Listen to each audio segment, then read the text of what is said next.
Welcome to Truth and Transparency live broadcast. Come on in, come on in, come one, come all. This is the cross-examination of Detective Michael Van Leuven. If this would have went to trial. So come one, come all.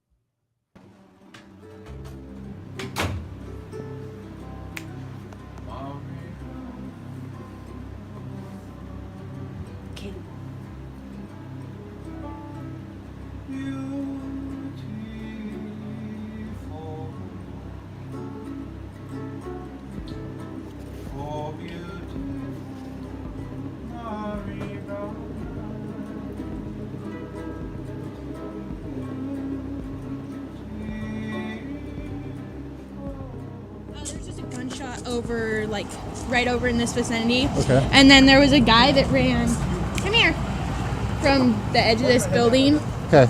Out, and he went up the street. Okay. And my husband yelled at him. He's like, "Hey, was that you?" And he just started taking off. Okay. So he tried to. So there was a shot over here somewhere. Yeah, like over here. And then he ran from like the edge of this building, the window building. Okay. And took up off that street where the cops got. All right. No, nobody here though, right? No. You're fine here? We're fine. Okay, go lock yourself up there. Come here.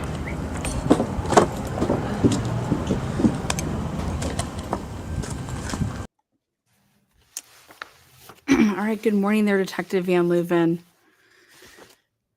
Good morning. I'm under the weather. All right, I have some questions for you this morning and probably going into this afternoon. If you need a break at any point in time or you need extra water, just let us know and we can make that happen if you need a break at any point in time. Again, in case you don't know, I do represent my clients sitting over there, Karen and Dan Moore.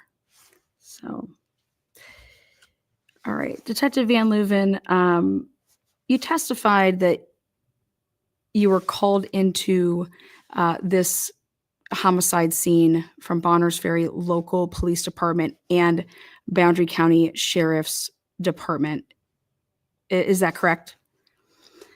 And you testified on direct that you got brought into the case and arrived the following morning around 9 a.m. So that would be Friday, March 13th. Okay. Isn't it true, Detective Van Leuven, that you were briefed on the case by Assistant Police Chief Marty Ryan? Yes, that's correct. And during the course of your investigation, you formed a report summarizing in great detail timestamps of when you were doing whatever it is that you were doing on March 13th, 2020. Do you recall that? Okay. So prior to your arrival at 9 o'clock in the morning on Friday a.m., who was securing the scene from 8 p.m. until 9 o'clock in the morning? Who was in charge of the scene? Okay. Oh, that would be the Bonners Ferry Police Department with Boundary County Sheriff's Department. Okay. And did they turn over at any point in this investigation a crime scene log of who was coming and going from the crime scene? And in fact, if you received one of those, you would have turned it over to the defense at some point. And you guys did not do that. Isn't that correct?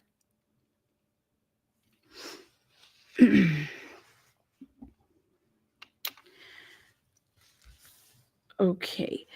Prior to your arrival at 9 a.m.,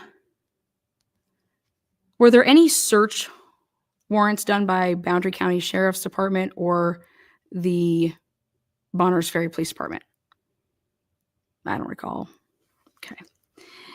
Detective Van Leuven, who is Caleb Watts as far as the police departments go? Oh, yes, he was a detective with the Boundary County Sheriff's Department, I believe. Okay. And was it your decision to send Caleb Watts to Aaliyah Sandelin's and Isaac Funderburg's apartment after 9 a.m.?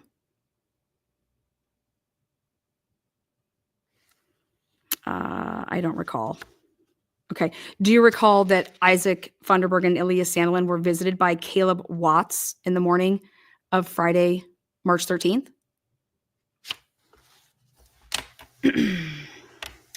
Yes, I believe that happened. Okay. And during that interaction in the morning, Caleb Watts, do you know what he was sent there for? I can't remember off the top of my head. Isn't it true that he was sent there to show Aaliyah Sandelin a picture of a gentleman that the surveillance cameras turned up the night before? I think I actually now recall something like that, yes. And isn't it true that Caleb Watts relayed information to Marty Ryan, the assistant police chief, that Aaliyah Sandelin identified the man in the picture that she was inadvertently shown, that's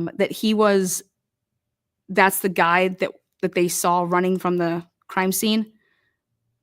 Isn't that what happened in a report that was written up by Marty Ryan? Yes, I recall something like that. Okay, and that picture that was shown to Aaliyah Sandelin and expressed by Caleb Watts to Chief or Assistant Chief Marty Ryan, that was the man that they saw running along the side of the building and up towards the glass shop. Did you identify that person? Yes, we did. Who was that person? That was Stephen Hartman, an earlier person of interest only due to the fact that he was walking around in the neighborhood at the time. And subsequently, objection, Your Honor. I'm going to move for the rest of this to be stricken. I asked for a name of who that was, so the rest of it is non-responsive. Proceed. So Stephen Hartman. So that was not Daniel Lee Moore, correct? No, it was not. Okay. And this gentleman, Stephen Hartman, was he the first suspect in the case? Did you write the word suspect in your reports? Yes. So he was, in fact, a suspect. In the beginning, the first person. Yes. Okay. We're going to come back to Stephen Hartman here in just a second, but moving on, Detective, we're going to talk about the crime scene items that you waited until 3 p.m. to obtain a search warrant and actually go in to the office, correct? So before 3 p.m., what were you doing? We ran a drone around the outside. I was debriefing people. I was getting briefed, and we were sending out the different detectives and groups to go canvass the area and get cameras and interview people. And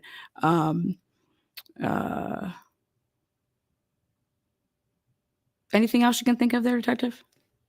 Would it help to refresh your memory to take a look at your report that you wrote? Okay.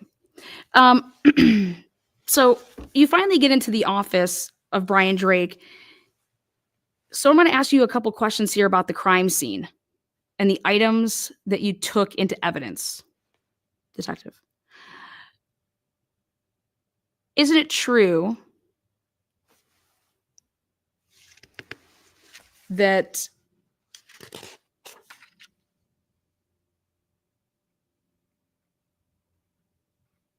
you alleged that Brian Drake's water bottles that you purchased from like a grocery store, you alleged that those were filled with vodka?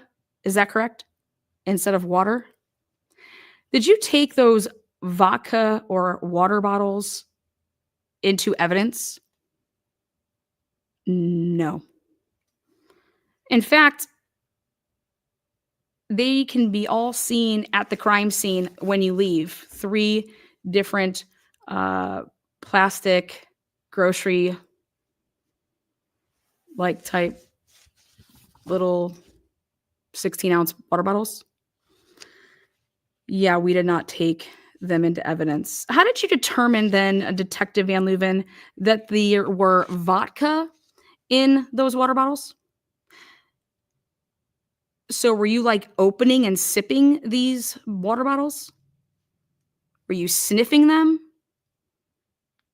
Were you touching the evidence? And so you didn't take them to be tested to see if it was in fact vodka, right?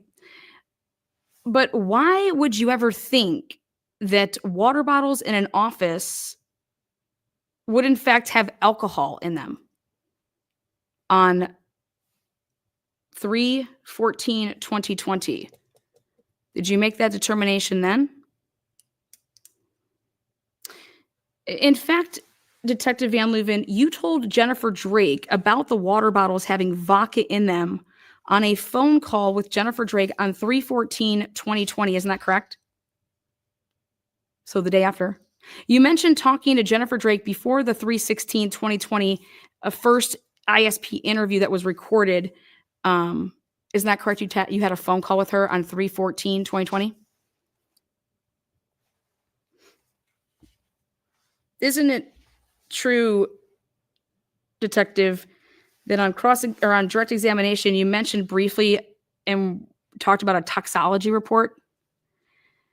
But isn't it true, Detective, that if we actually look at the dates of when the autopsy was done and then when the tox results came back, that would be many, many, many days after 3/14/2020. Isn't that correct?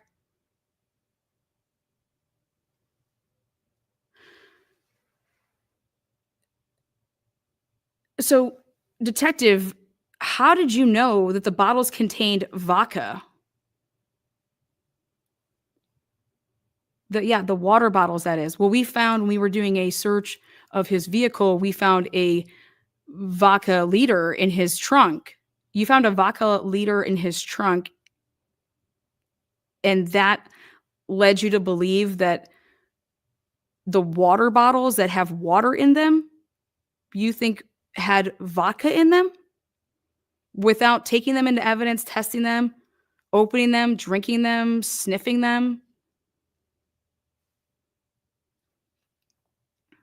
Did you take the bottle of half-liter of vodka into evidence? No.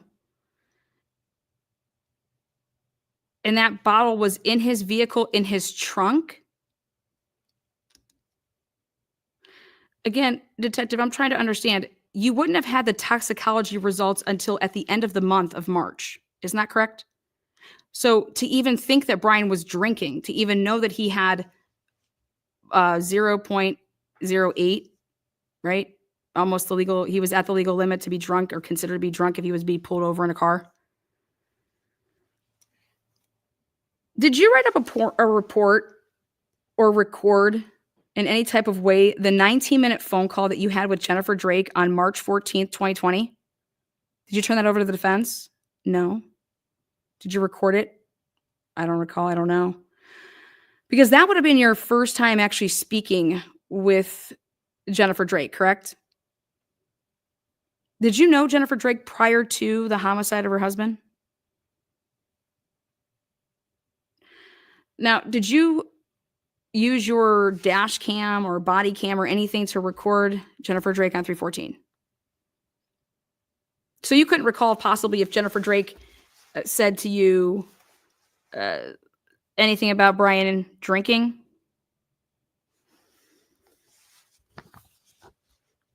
No, we actually mentioned it to Jennifer. Again, exactly, Detective. What made you think that Brian Drake would have been drinking? Well, like I said, we found 2 unopened Coors Lights in his desk. We found that bottle of vodka in his vehicle. So those were both away from Brian Drake where he was lying on the floor, right? The vodka wasn't there. The beer wasn't open, right? Okay. So you had no reason to suspect that Brian Drake would have been serving up drinks to himself and providing services to his patients.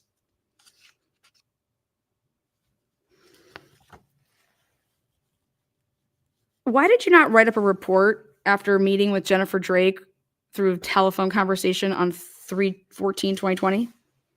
Is it normal not to record those calls or write up a report? This is a murder investigation, correct, Detective? Now, this was your case, and you testified on direct examination that you were actually called the night before, but you didn't come out to the scene until 9 o'clock in the morning, the next morning, correct? So whose call was it to send 2 Coeur d'Alene detectives to Jennifer Drake's house the night of the murder, which was 3/12 at 11:30 p.m.? Who made that decision to call or to send those detectives out to her house? And where are those reports? Those never got turned over to the defense, right? Nor did those body cams or dash cams, correct? Those weren't in discovery, right? And Jennifer Drake tells you on 3/16/2020 during her first interview that's recorded between you and her, she tells you and Officer Tolson, isn't this correct, that officers came to her house the night of the murder.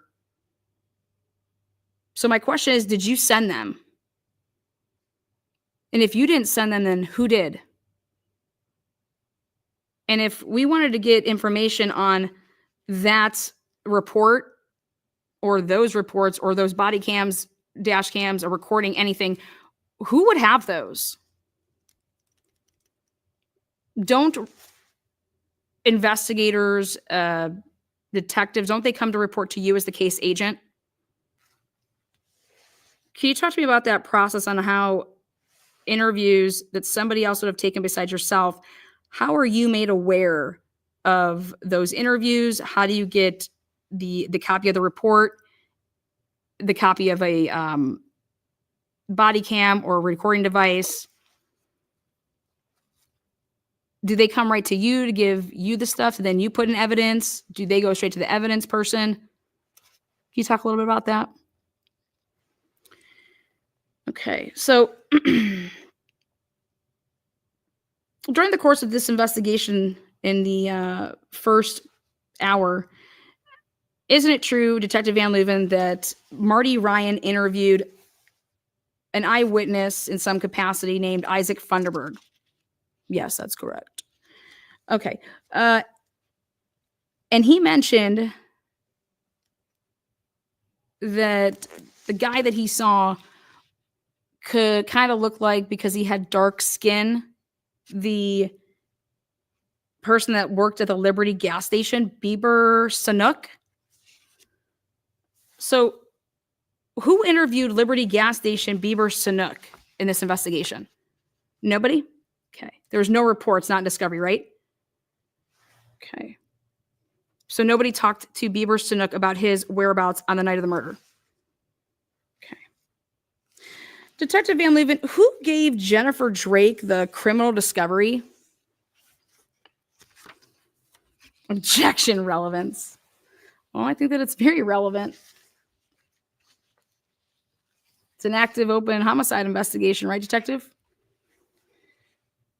Well, maybe I can rephrase this. Did you or anybody in your department give Jennifer Drake the criminal discovery? When did you give Jennifer Drake the criminal discovery? And what was the purpose for giving Jennifer Drake the criminal discovery? Do you normally give out the criminal discoveries of your murder cases during an open and active murder investigation? All right. Back to your investigation, detective. You said that you sent people out to canvass the neighborhood. That was one of the things that you had officers do. And who did you send to Super One grocery store to get cameras there? I don't believe that we got cameras from Super One grocery store. Why didn't you obtain Super One grocery store cameras? Isn't it true, detective, that Isaac Funderburg and Eldora Gatchel, who were kind of considered eyewitnesses / last patient, that they both claimed in interviews that they went to the Super One grocery store that night after leaving the area of the murder scene? Okay. Detective, during the course of your investigation, did you find Isaac Funderburg's 911 call on the cell towers between 7 and 8 p.m.? I don't recall. Detective, you guys put in a search warrant to get the cell towers from 7 to 8 p.m. for all the providers, correct? You did cell tower dumps? Yes.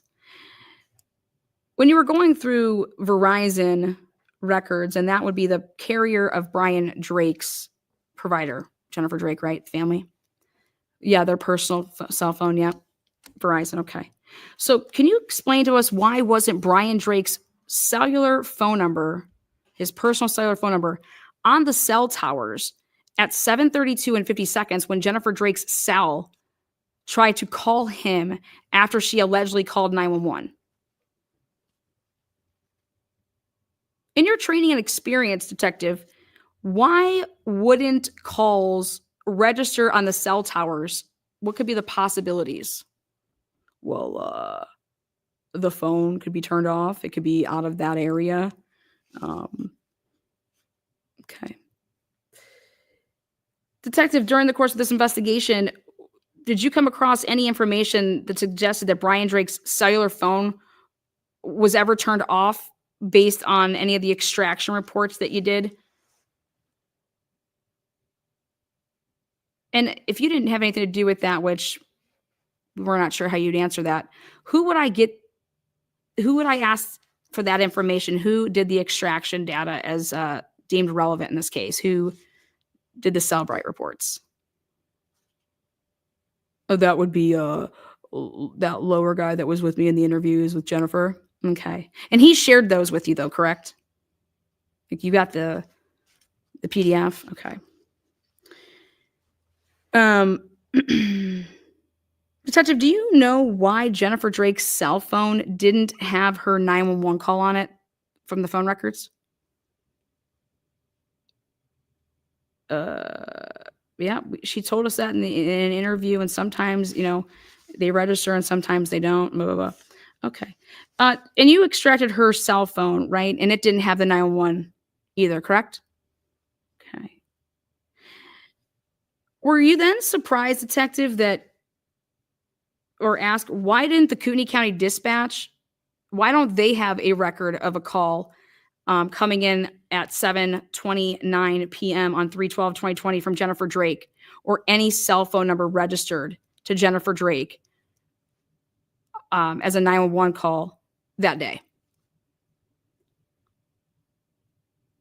So you are aware, right, that no non-emergency number or non-emergency call nor 911 call was made to Kootenai County at 7:29, 7:28, 7:27, never on 3/12/2020, the day of the murder, from Jennifer Drake's cell phone. Are you aware of that? Can you explain that? When did you become aware of that in this investigation? How did you determine, Detective, that Jennifer Drake was actually in Hayden at her home during the murder? Well, as I put in my PCA, she had called 911 and she was in Hayden when she made that phone call at her house. And then it got rerouted to then Bonner County and then Boundary County. Yeah, that's what we're kind of talking about here, though. So in order for that to be true, though, right, you would expect to see a Kootenai County 911 record, correct? And isn't it true that there is none? In fact, Kootenai County specifically said there are no calls associated with that name, with that number on that day, correct? Detective, would that have any reason as to why you only submitted here in this case the Bonner County 911 call and then that transfer to Boundary?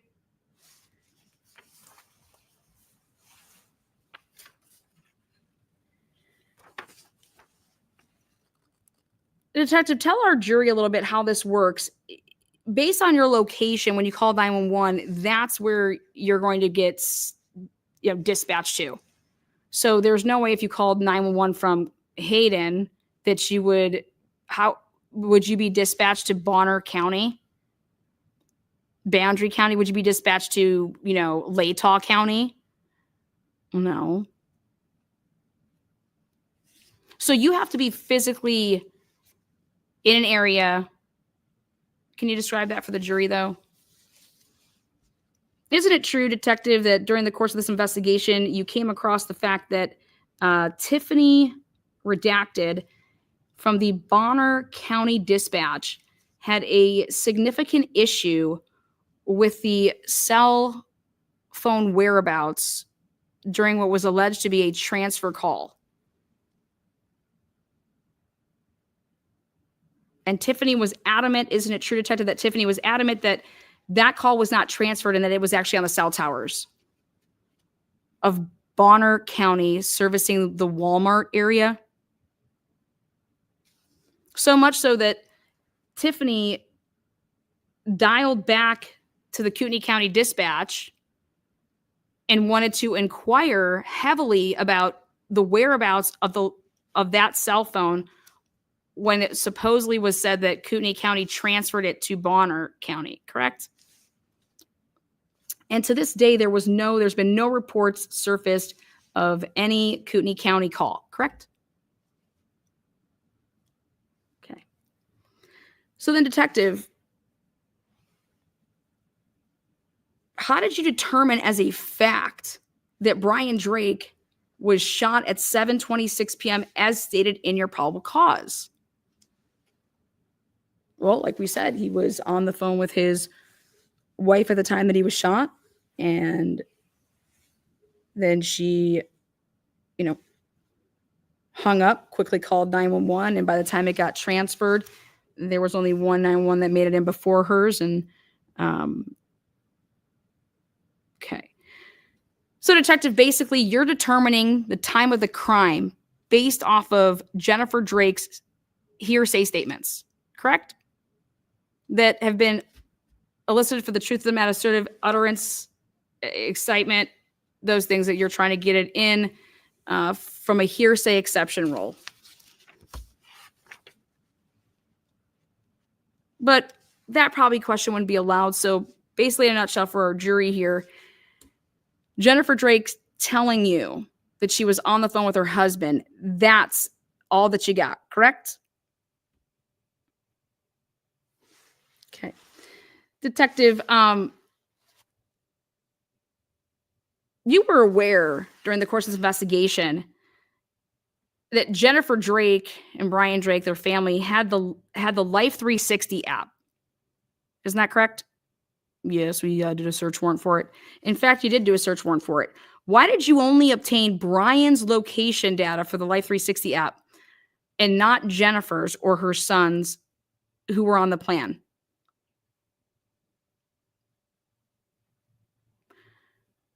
Weren't you aware at some point, or did you ever ask Jennifer if they had cameras in their home?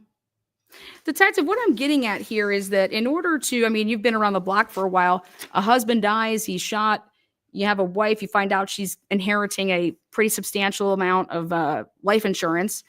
And it's protocol procedure that you're going to start inside out in your investigation, correct? And so Jennifer Drake would have been a person of interest just because of who she was to Brian Drake, correct? She's the wife, right? Okay. And so what I'm getting at here, Detective, is I'm breaking it down for our jury to see what it is and what you did and what you didn't do. How did you eliminate, so what we're getting at here, Jennifer Drake as a person of interest in this case?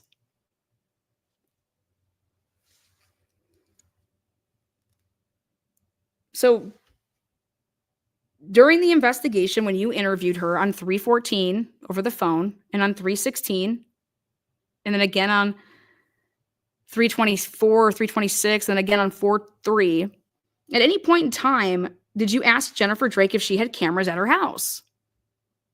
Did Jennifer Drake cough up, hey, we have cameras at both entry points in their audio.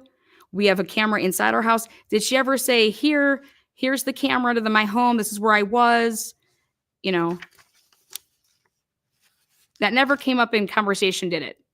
Anything that's been recorded, correct?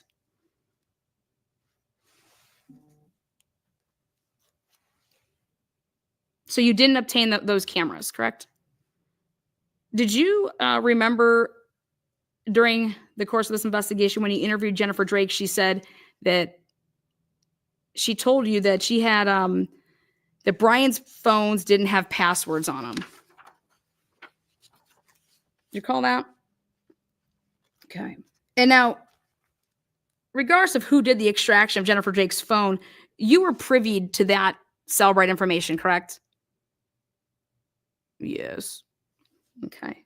And so, how did your team miss the fact that Jennifer Drake attempted to enter 5 passcodes into Brian Drake's phone on 3/10/2020 at 7:55 p.m.?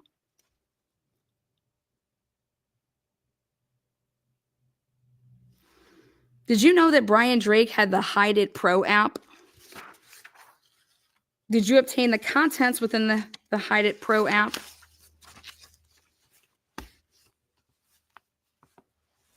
Detective, in an investigation, when a witness interviews with you and you catch them in a, I don't know whether you want to use the word lie or maybe they're inconsistencies. Is that the word to use? Is that the word you guys like over there? So inconsistencies in statements, right? Inconsistencies in what the evidence would show you when you went and got, let's say, a search warrant, correct? Somebody's words versus then you went and got something. Maybe we need to look at this. So you went all the way back through Jennifer Drake's phone and Brian Drake's to locate a 2015 text conversation between Jennifer Drake, her husband, and her mother-in-law. Is that correct? Where there were 3 guns back and forth in the text thread. Isn't that right?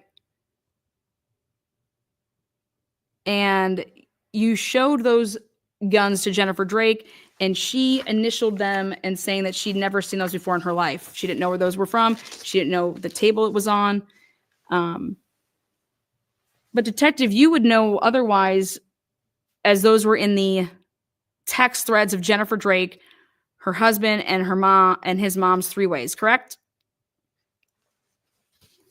Were those all the same type of caliber that Brian Drake was killed with? Did you do any follow-up questions with Brian Drake's mother to ask her any questions about the same guns and if she knew, were they still in her possession? Did she give those away? Did you ever collect those guns and test them?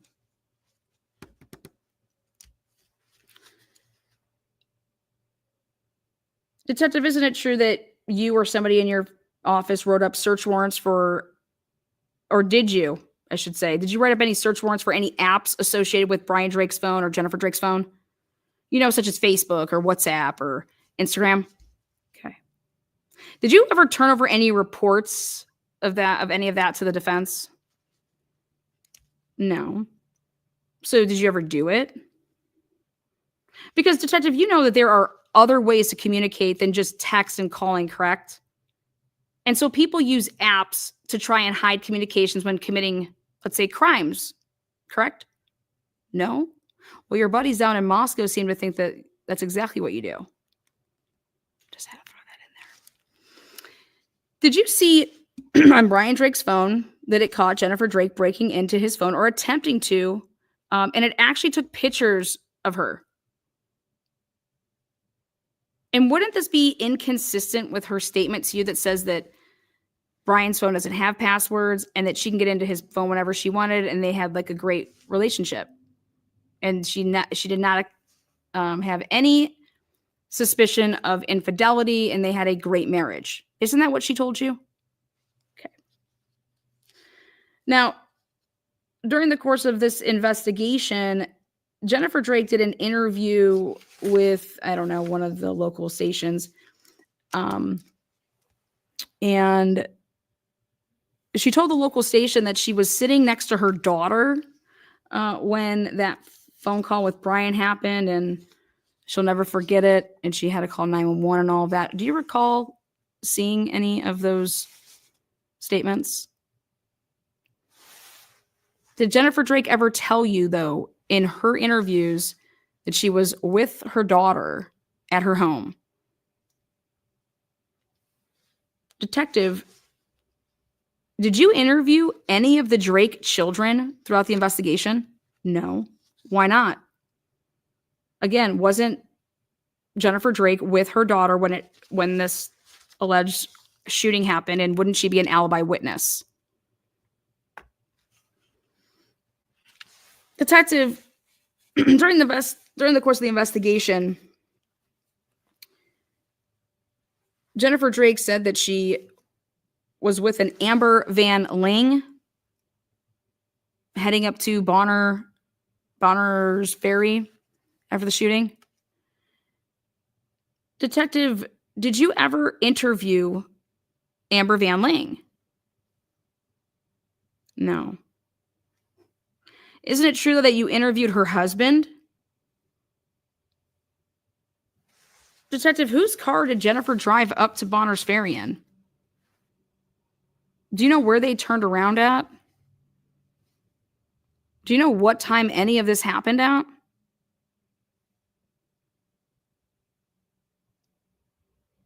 Detective, were you aware that Jennifer Drake called life insurance before Brian Drake's body was off the floor of his office?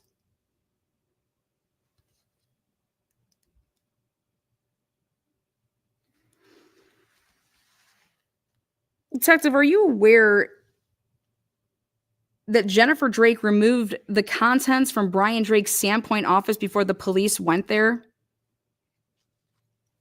And she tells you that in an interview? Detective, when did you first listen to the 911 calls? Well, Detective, according to your reports, you didn't enter any of the 911 calls into evidence until after the preliminary hearing, November of 2020. Also, Detective, who did you get these 911 calls from? You entered a disc with Kootenai County to Bonner County to then Bonner County to Boundary County, and then you entered into evidence Isaac Funderburg's 911 call. Detective, how did you get a copy of a 911 call that Kootenai County says does not exist? Where did you get the copy, as it's not listed in the report that you wrote up for Supplemental Report 135? Where did you get, who provided you with the recording of a 911 call that is not ever known to exist in Kootenai County? Did you get that from Jennifer Drake? Did Jennifer Drake record her own 911 call?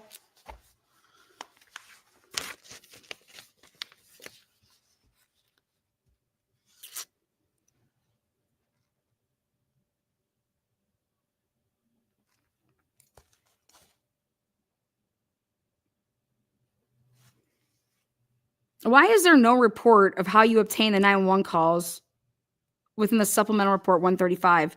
There's no chain of custody, right? That would have been handled in a what? Suppression hearing? How many total phones were seized that belonged to Brian Drake and extracted in this investigation?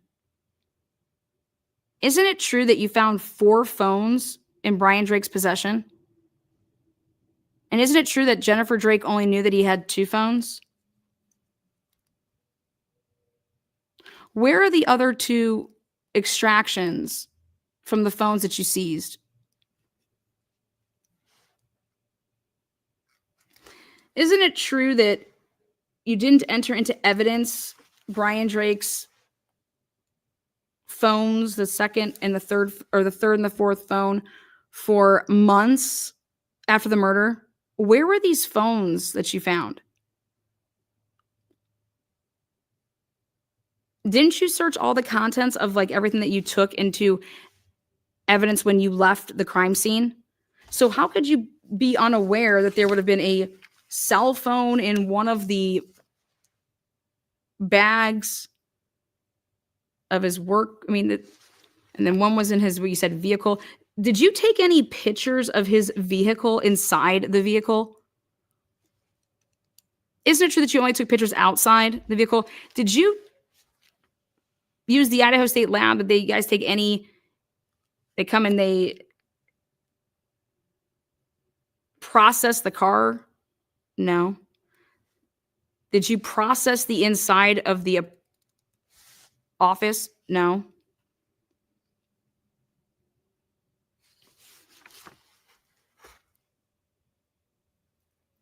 When did you begin working on the PowerPoint Excel that you used for your PCA and that you showed here today on direct examination? When did you start working on that? Did you write up any report to document your work with a PowerPoint Excel in for this case? How many hours did you say you spent on the PowerPoint Excel? You said you spent so many nights, right? Okay. And so you're saying that you made up the PowerPoint and you did the Excel spreadsheet? Okay.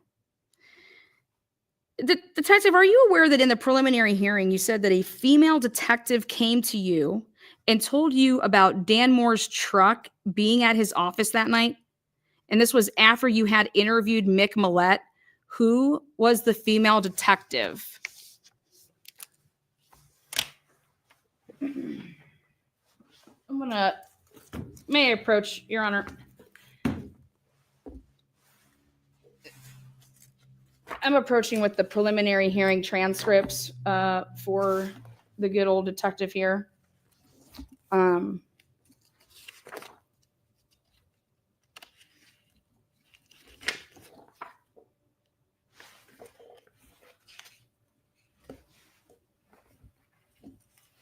Okay.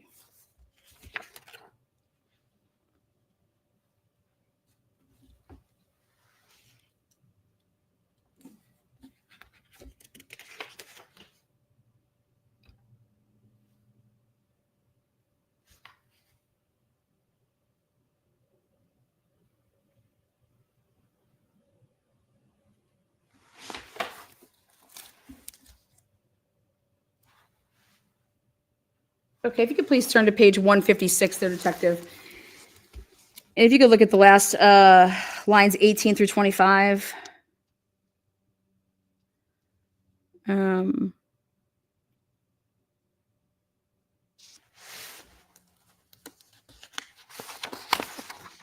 Yeah, I'm there. Okay. Can you go ahead and read that?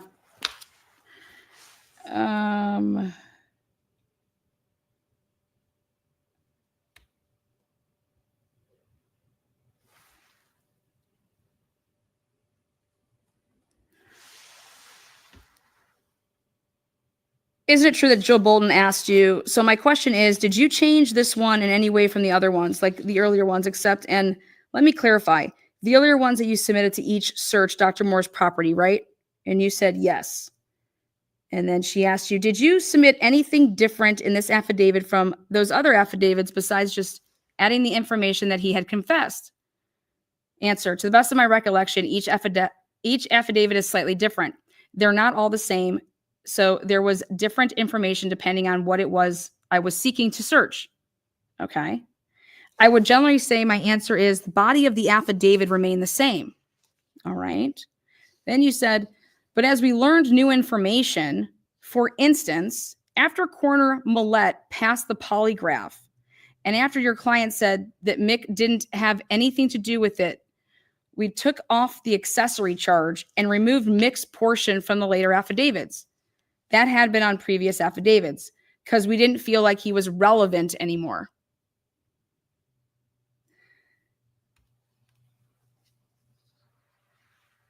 And again, for the jury, who's Mick Millett? Isn't that my client's alibi witness? And you gave him a polygraph because he said he wanted one and he passed it? Now, just a little bit down from there, Jill asks you, well, let me just put the affidavit aside because you really raised an important point. You referenced Mick Millett and a polygraph, right? And you said, yes, ma'am. Mick Millett was somebody who provided an alibi for Dr. Moore, right? That's right. And he told you both in a law enforcement interview and in the polygraph, yes, ma'am, which he passed, that Dr. Moore was with him the entire time. That was his belief. Right. That's exactly right. And then his statements and Dr. Moore's statements about the whereabouts that night were the key beginning to us reviewing the surveillance video. That's where we get to identifying the white truck because of those interviews we did with the two of them. Detective, during your preliminary hearing, okay, it was your testimony that you did not look at the surveillance cameras and start looking at them until Dr. Moore and Coroner Millett were interviewed during May 19th and May 6th of 2020. Isn't that correct?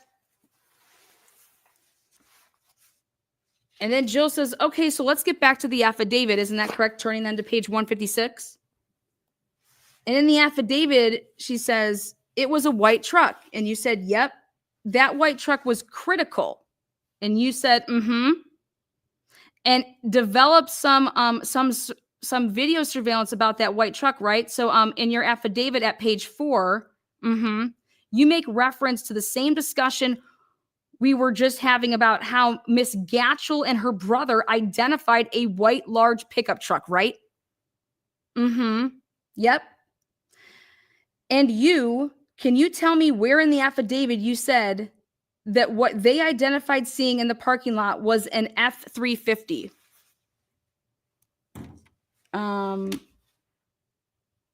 Your Honor, I'm going to object to talking about a document that's not admitted into evidence. I have no objection if we admit this, but no, I'm not going to use it. I don't want it to be admitted. I just wanted him to explain why he left that out of his sworn affidavit. And then your answer to all of that, Detective, was, I don't recall anything about an F-350. To the best of my recollection is one of them thought it could be. Maybe an American brand, and the other one didn't know. So there wasn't any clear, my understanding was they couldn't clearly identify the brand of the vehicle. So I didn't want to put information out there that I didn't think was true. So all I knew for sure that was true was that they're describing seeing a white pickup truck. I can't tell you that the white pickup truck they saw was your client's. I'm just reporting to the best of my knowledge in this report that they'd said to our office during an interview that they saw a large white pickup truck stop between the drive-thru and between the two buildings as they were leaving the office. Is that your testimony from the preliminary hearing, Detective Van Leuven? Yes, that's my testimony.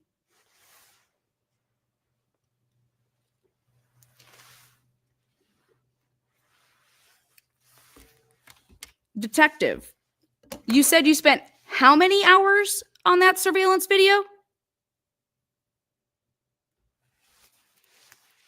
Hours, nights. You couldn't sleep, right?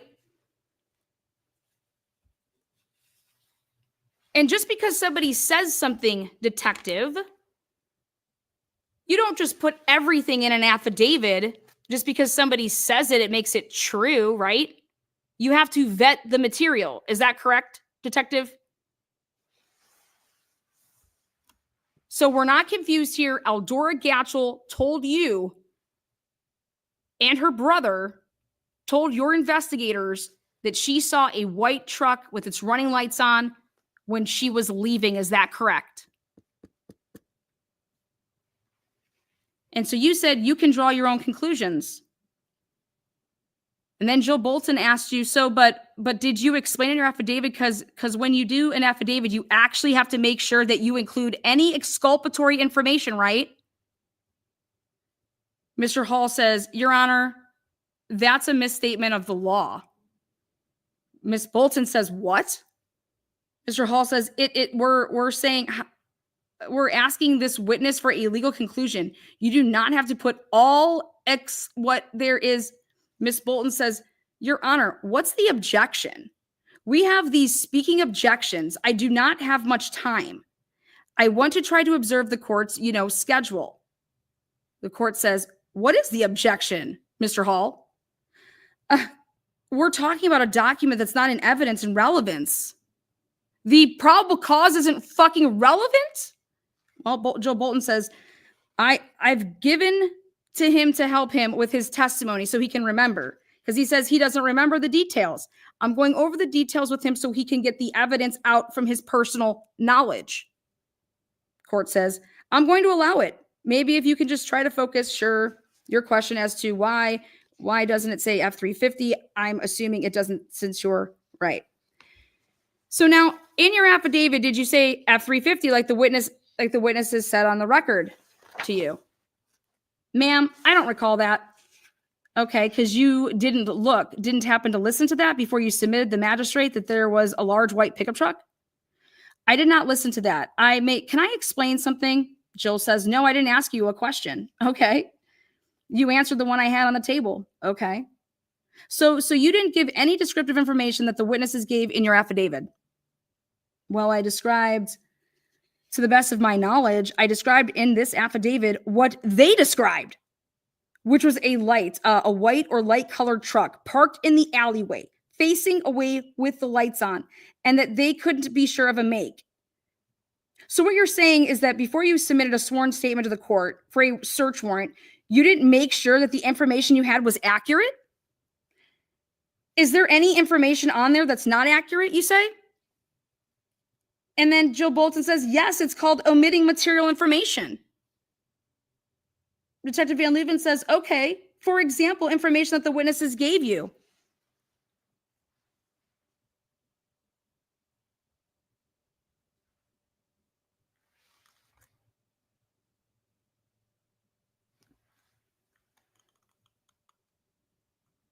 Jill Bolton says, the goal was to have the magistrate infer that it was one and the same. The white Tundra was the same as a Ford, right? And you said, no, ma'am. My purpose for putting that in there was to say that the last two people of the day reported seeing a light or white colored pickup truck parked in the alley. I didn't say that they said it was his pickup truck. I don't even know that it was. I'm not even saying that today. I'm simply reporting information that was given to me that there's nothing inaccurate about my affidavit. Detective, before we go on further, would you like to see a lawyer? Do you need a recess? Now, detective, you just showed us your PowerPoint presentation. And in the preliminary hearing, you said that the purpose for putting that Eldora and her brother saw a white truck was because that's what the two last people of the day reported seeing. I didn't say that they said it was his pickup truck. I don't even know that it was. I'm not even saying that today. I'm simply reporting information that was given to me that there is nothing inaccurate about my affidavit. So, detective, if you would have went through hours of this PowerPoint, you would have seen that the white truck that you put in your PowerPoint at no point in time, well, let me back up. Let me strike that for a second.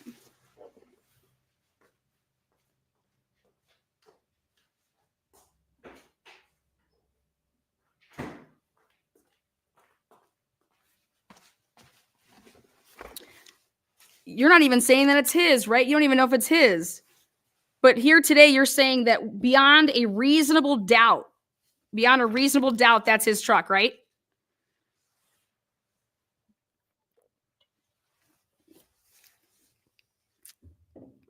So I'm going to back up 1 second here. Detective, why did you and that female detective think that a white truck parked in a parking lot at 7:20 or 7:25 p.m. on the night of the murder in Dr. Moore's lot was Dr. Moore's truck?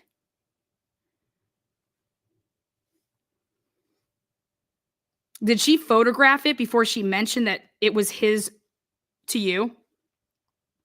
Why wouldn't it just be, hey, I saw a white truck parked in a parking lot, and I rewinded the video, I fast forwarded the video, I was following this truck around. Did this detective or yourself see Dan Moore get out of the truck when she saw it on the Liberty cameras? Did you write up a report of any time that you took pictures of this truck prior to, like you stated on direct examination here today, that truck already caught your eye? Now,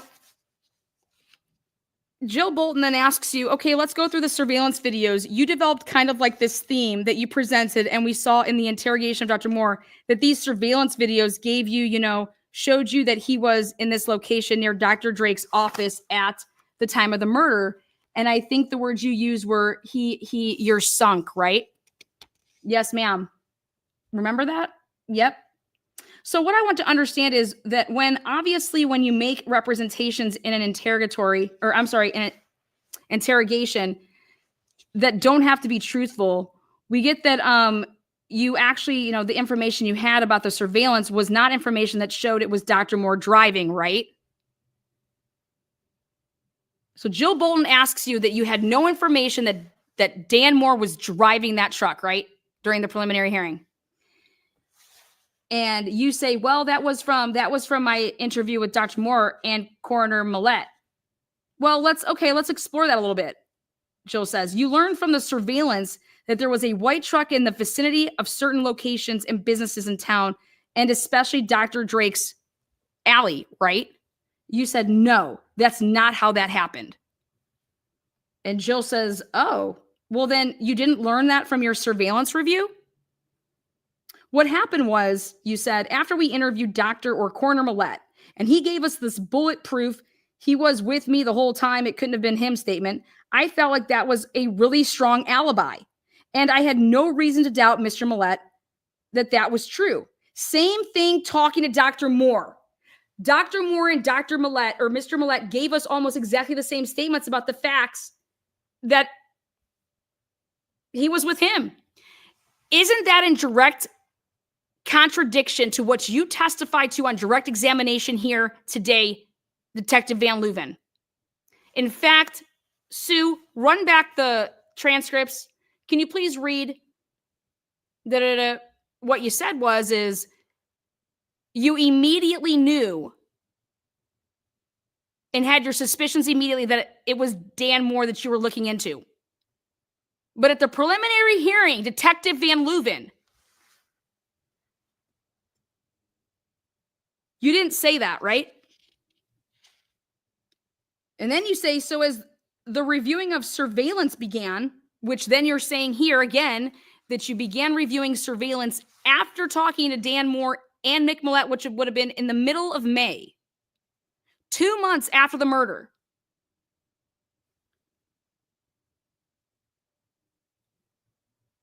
You said that, so as the reviewing of the surveillance began, one of the detectives in my office said, hey, Dr. Moore's pickup truck appears to be parked at his office, ... And then you referred to her as a female, right? How did that female detective become aware, Detective Van Leuven, because she was not with you when you interviewed Millett or the good doctor there? How did she become aware that Dr. Moore ever even drove a truck? You didn't even ask him what he drove in the interview. How would that detective know that it was Dr. Moore's truck that just happened to be parked in a parking lot? People park in parking lots all the time that aren't their parking lots. Isn't that true, Detective?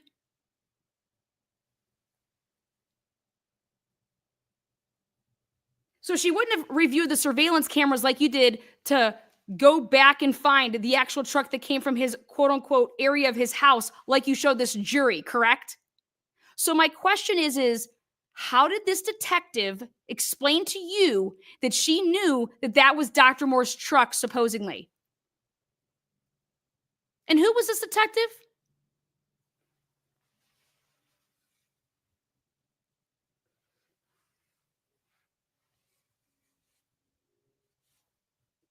You then proceed to say, Detective Van Leuven, on page 161.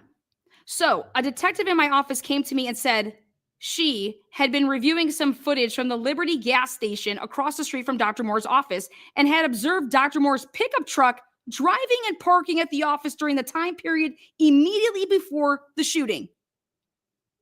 So I knew that there was a problem. No, Detective, what you would have had right there is a problem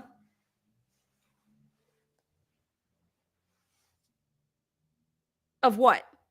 You wouldn't have known that that was Dr. Moore's truck yet. It would have been a white truck, right?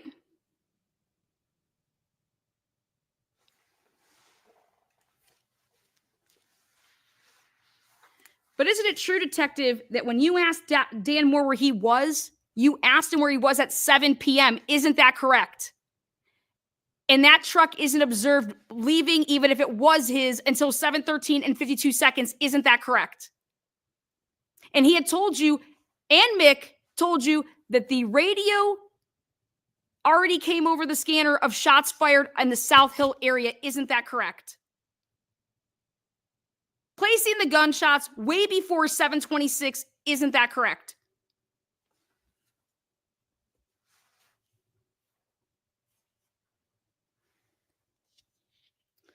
You go on to say, Detective, on page 161, do you not? So I knew that there was a problem. There was a discrepancy between what I'd been told by Coroner Millett and what we were seeing on a videotape.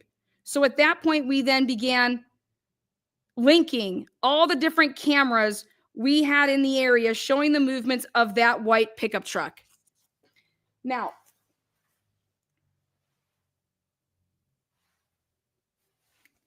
we're going to come back to that in a second because that completely contradicts everything that you said you've done in this case so far. Isn't that correct, Detective? Is that right? We're going to come back to that for a second. But that wouldn't have been known to you, even if that was the case, until the middle of May. Isn't that correct? Because you didn't interview them and get any of that information and start looking into the videos until the middle of May, correct? So then we have this time period, Detective, between March, the middle of March, and the middle of May. 2 months. When Aldora Gatchel told you that she had seen a white truck that was blocking her path of travel to leave out the drive-through, and she had to go around the building instead.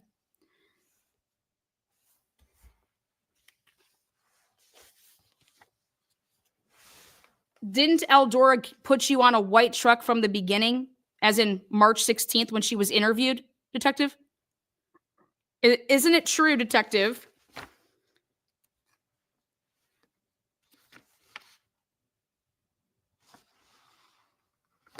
We'll back up 1 second here. Well, isn't it true, Detective, that Eldora Gatchel told you that the guy before her was an angry, agitated man? Big, 6 foot, like 3, 4 dude, really angry and grumpy, and that she thought it was his truck that was out there? So much so that you went ahead and you got so... Didn't you get eager beaver about it and ask Jennifer Drake numerous questions about who Paul Jacobson was? And you showed her a picture of him? And then you guys interviewed Paul Jacobson because of his truck, right? And you guys took pictures of his truck, isn't that correct? You're going to sit here and tell me, Detective, that for 2 months, you didn't look at those surveillance cameras to locate this Paul Jacobson's truck and when it would have been leaving, to see if that would have been the truck that they're talking about? You're going to tell this court that? Detective, why did Leslie Lehman tell you that Liberty Camera didn't have any footage from the night and time in question due to it being recorded over when she went to obtain it on 3/17/2020 in a report?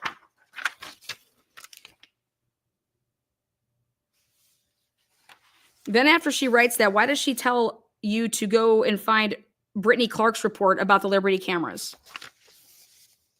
Isn't it true, Detective, that Leslie Lehman didn't know that the Liberty cameras were actually gotten by the Federal Bureau of Investigation and the Bonners Ferry Police Department? They were already downloaded and DVR'd. And isn't it true that Leslie Lehman didn't know that? And so she was attempting to act like the Liberty cameras didn't exist. This goes to personal knowledge. Did Leslie Lehman tell you this? After Dan Moore told you, Detective, that he walked up to his office to get Imodium and he had to relieve himself, did you look at the cameras to see if you could see Dr. Moore walking up from Mix?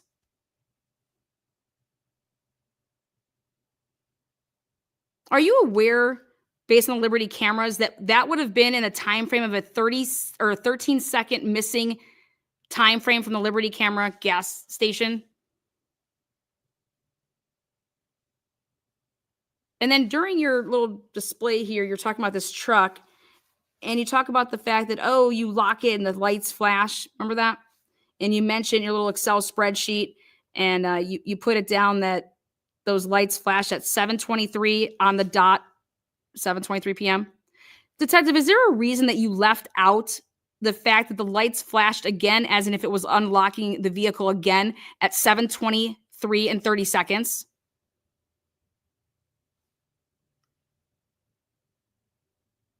It's true that you only mention because what you're trying to suggest to this jury is that it makes the 2 loops around, right? Goes through the little drive-through, then comes back, parks. Then the person gets out of the vehicle. As they're walking away, they lock the vehicle, which make the lights flash, right? And you're saying that this person is then walking to then Brian Drake's office to go shoot him, correct? Well, then I have a question. You're omitting the fact that the lights flashed again to unlock or lock the vehicle at 7:23 and 30 seconds, making it impossible for the person that you're claiming that would have shut the door, hit the button at 7:23 flat, and started walking or running. They wouldn't have been in a close enough proximity of the vehicle to then unlock it again. Isn't that correct, Detective? And that is why you left and omitted the 7:23 and 30-second flashing of the lights again. Because isn't it true, Detective, that on the first time that you interviewed Dan Moore, you actually recorded the conversation, and Dan Moore told you that he walked up from Mick Millette's house to where a vehicle could potentially be of his, and that he used his clicker because somebody was dropping off the vehicle. And that's the exact same precise time that the 13 seconds is missing, which would have removed an object walking up from down from Harrison's where Mix was. Isn't that correct? Then if that wasn't enough, then you guys delete another 30 seconds of the video, or it's just missing. Isn't that correct? We won't accuse you of deleting it. Then another 30 seconds, which is crucial to this investigation, is you don't see the vehicle ever turn on and begin to leave Dr. Moore's work. In fact, 30-second clip is missing in which you only see the tail end of a vehicle leaving. Which again, if somebody was walking up from down from Harrison up, you would have seen it on the camera to then walk across to get in that vehicle, which would have totally fucked your narrative of somebody coming from the opposite way to walk to that vehicle and get in it.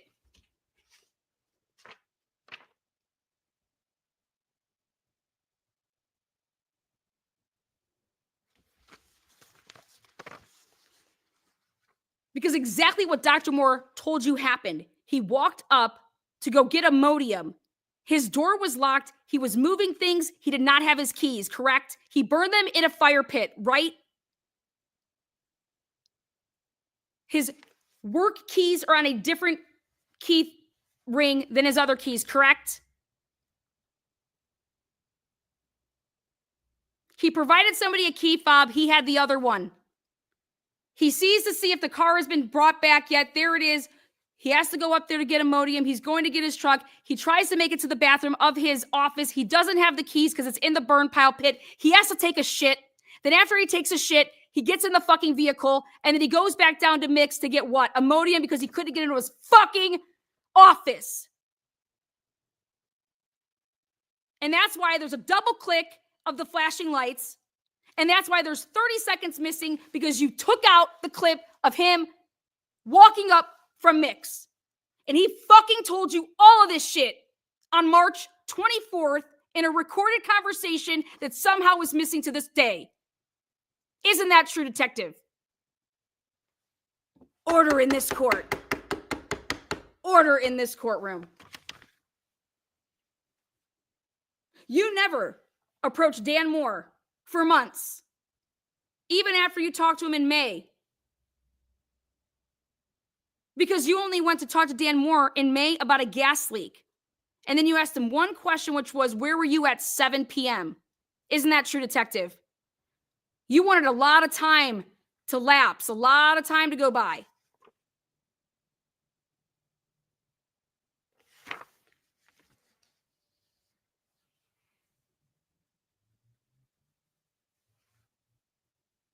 You are using flawed system of these cameras. We don't even know what time they are. For all we know, this could be at 6:30 p.m., right?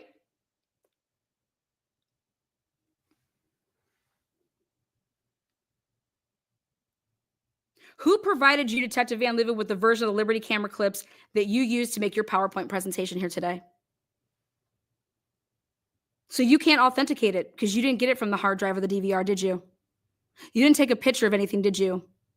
You have no idea what time that truly is, do you? Now, coming back to the Eldora Gaucho situation.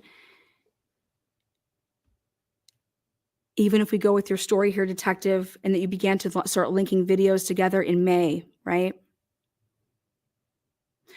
You've been writing down an Excel spreadsheet that goes in chronological order. Is that correct?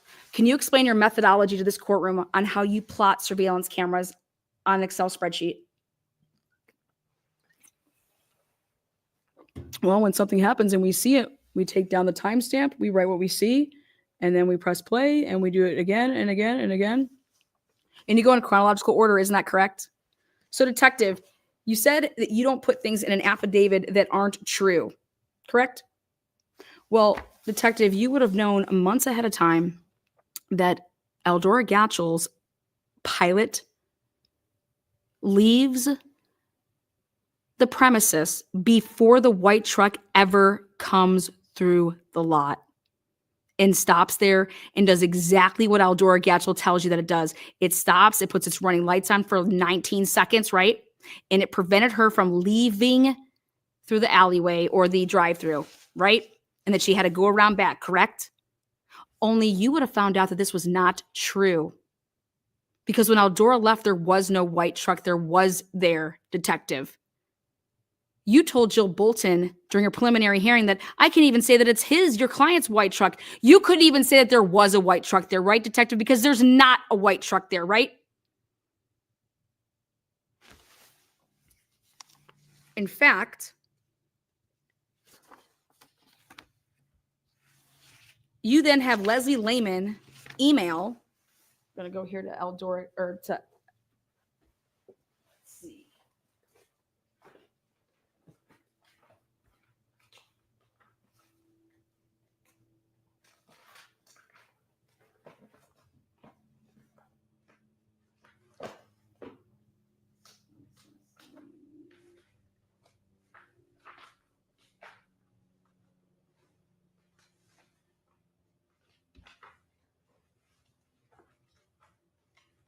Just a second there, Your Honor.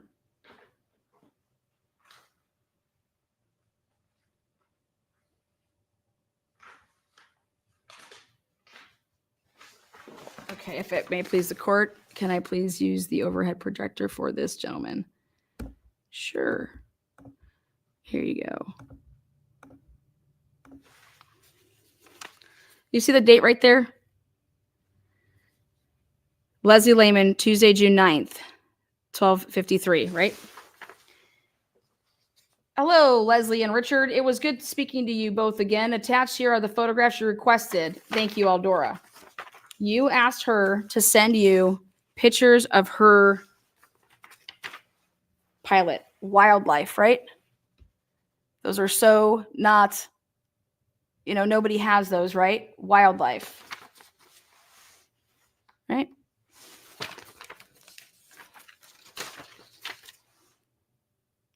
Wildlife, right?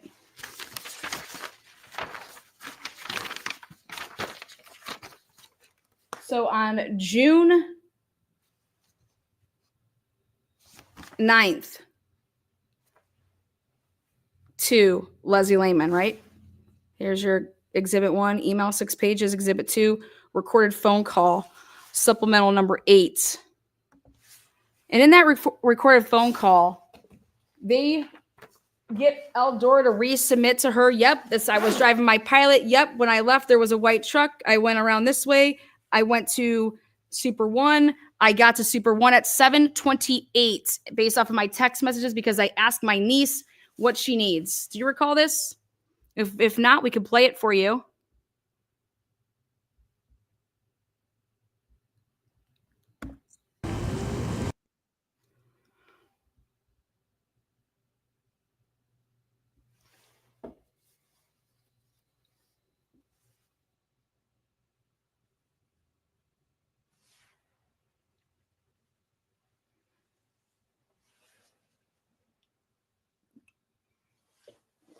So, detective, isn't it true that you were tracking down the vehicles and you did track down that pilot, and you would have noted,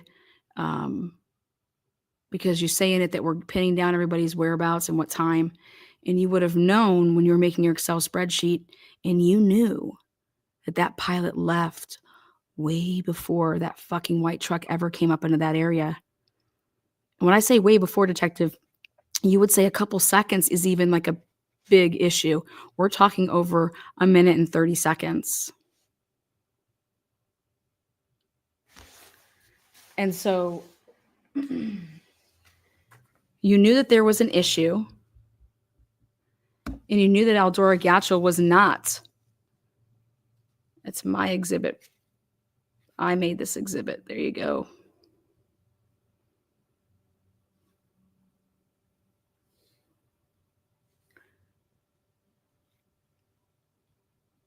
Detective, I have one question.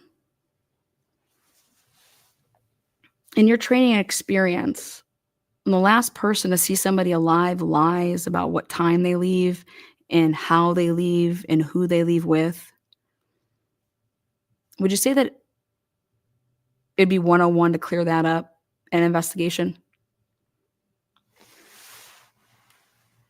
Because detective, we can sit here all day and we could talk about how did you rule out Stephen Hartman? How did you rule out Paul Jacobson? How did you rule out Eldora Gatchel? How did you rule out Caleb Kakko and Azara?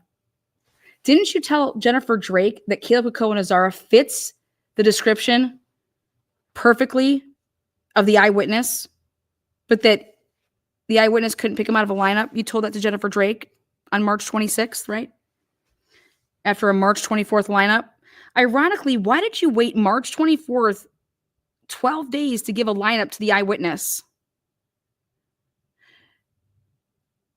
And how many six-packs did you give him? 7, correct? 42 pitchers total, correct? And he said he couldn't pick him out.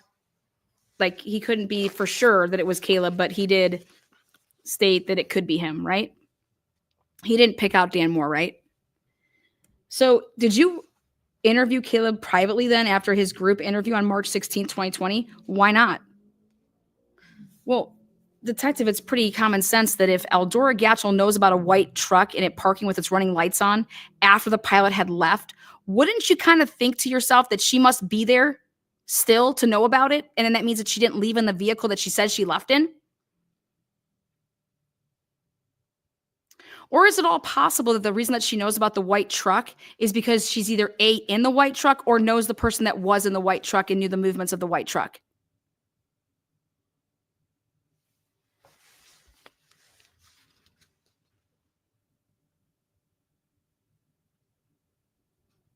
Well, let's even play devil's advocate a little bit. Or I shouldn't say devil's advocate. We'll go with your guys' theory here. If Isaac Funderburg gives you a description of Caleb Kakko and Azara, basically by his description, would you agree that it would have to have been before 7:15 p.m.? Because at 7:16, in like 6 seconds, not even, that pilot light is coming on, the back lights are coming on, and it's reversing out. And so therefore, Caleb Kakko and Azara would have had to been seen by Isaac Funderburg before he would have gotten into a vehicle to then drive away, correct? Because the pilot is seen on Columbia Bank cameras around 7:17 and 26 seconds, correct?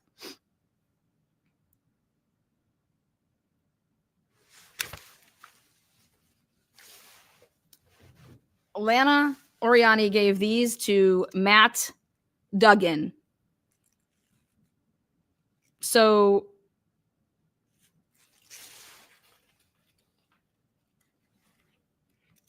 and if Isaac Funderburg said he saw this person after hearing the gunshots, right? Because the person went running.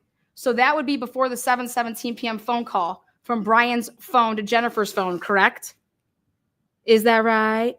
How did you again determine that Brian Drake was the actual user of the phone that he called Jennifer at 7:17, as stated in your probable cause affidavit?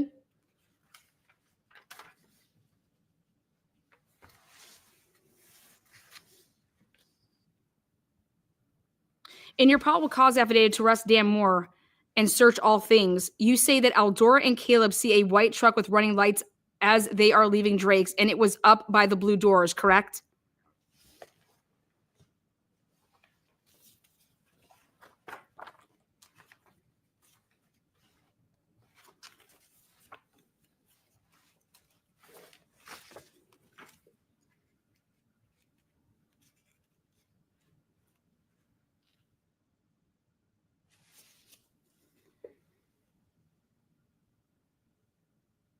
And at the preliminary hearing, you were asked about the PCA and its accuracy, correct? Joe Bolton asked you that.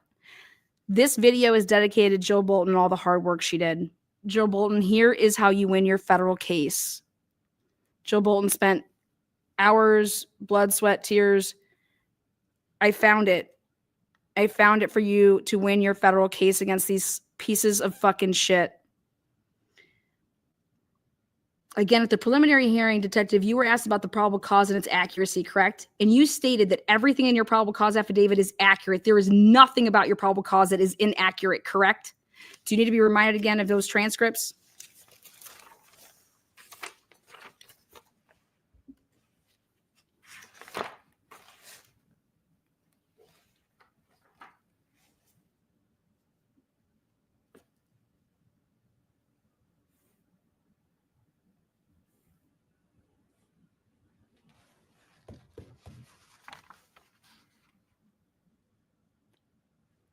So Caleb and Eldora seeing a white truck with running lights on by the blue door is a statement of facts because you vetted the story, correct? How did you vet the story, Detective? And Caleb and Eldora would have been present at Dr. Drake's office, or at least in the parking lot of the office, to have seen this white truck like they stated to your detectives on March 16, 2020, correct?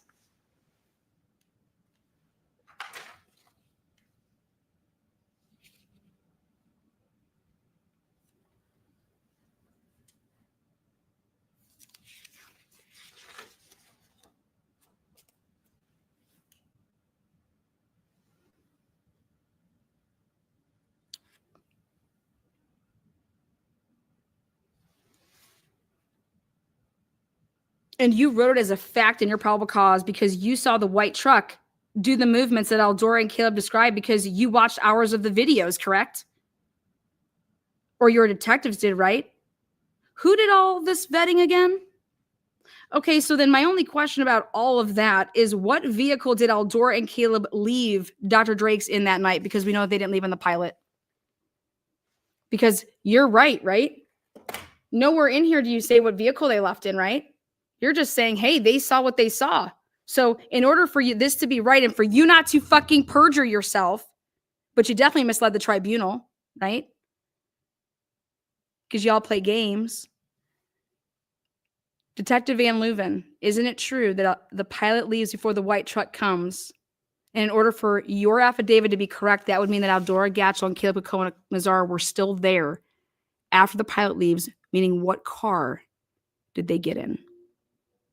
Also, it means that Caleb Nazara and Eldora Gatchel were both still present there when that 7:17 p.m. phone call was made from Brian Drake's phone with no password on it to Jennifer Drake's phone, correct?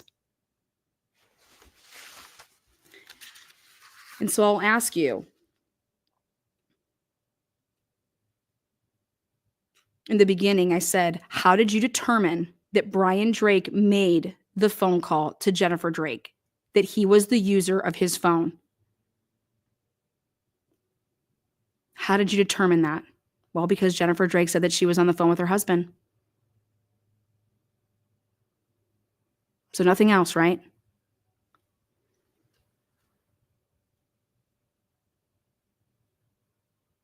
Well, if you think that Eldora Gatchel and Caleb Cocoa left in the Pilot, Detective, how did you determine this?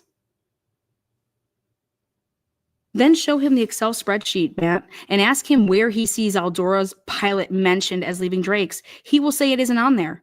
Okay, so then let's just look at the Columbia Bank cameras from 7:16 p.m. until 7:19 p.m. Show him the Pilot leaving before the white truck comes to the blue door. So since the Pilot leaves before the white truck arrives, Matt, you would ask him, you would agree with me, Detective, that Eldora and Caleb left in a different vehicle and were still present at Dr. Drake's office after the 7:17 p.m. phone call was made to Jennifer Drake's cell phone because they are still present to see the truck arriving after 7:18 p.m. Is that correct, Detective? So who made the phone call to Jennifer Drake's cell phone from Brian Drake's call? Because remember, Isaac Funderburg, he had to have seen who? Oh, wait, all black dressed, right? Gray vest, right? Is that right?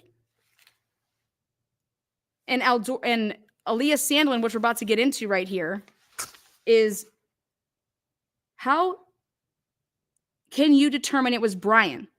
Why would Brian lie to his wife about his patients leaving if they didn't, Detective? Who drove the Pilot out of Drake's back parking lot? How did you prove this? Who Who brought the attention to your detectives about this white truck to begin with? Who brought the attention to your detectives about this white truck to begin with? Who said they left in a pilot and how we're proving that the white truck wasn't there when the pilot was there? So who brought this white truck to your attention? Who's trying to frame somebody here? Who lied about leaving in a pilot that night? Who was seen by the eyewitness after the gunshots, detective? You are aware that Aaliyah Sandlin told your detectives on March 13, 2020, that the gunshots were 30 minutes prior to the arrival of Stephen Hartman, who spoke with her fiance, Isaac, and it was Isaac that was getting out of the vehicle, and he had just come back from the store, correct? And you knew all of this on March 13th, 2020. And you wouldn't go get the Super One cameras?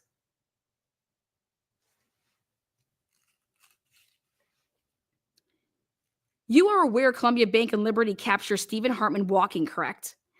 And would you say Isaac Funderburg's apartment is right almost in the middle of the two cameras on those places?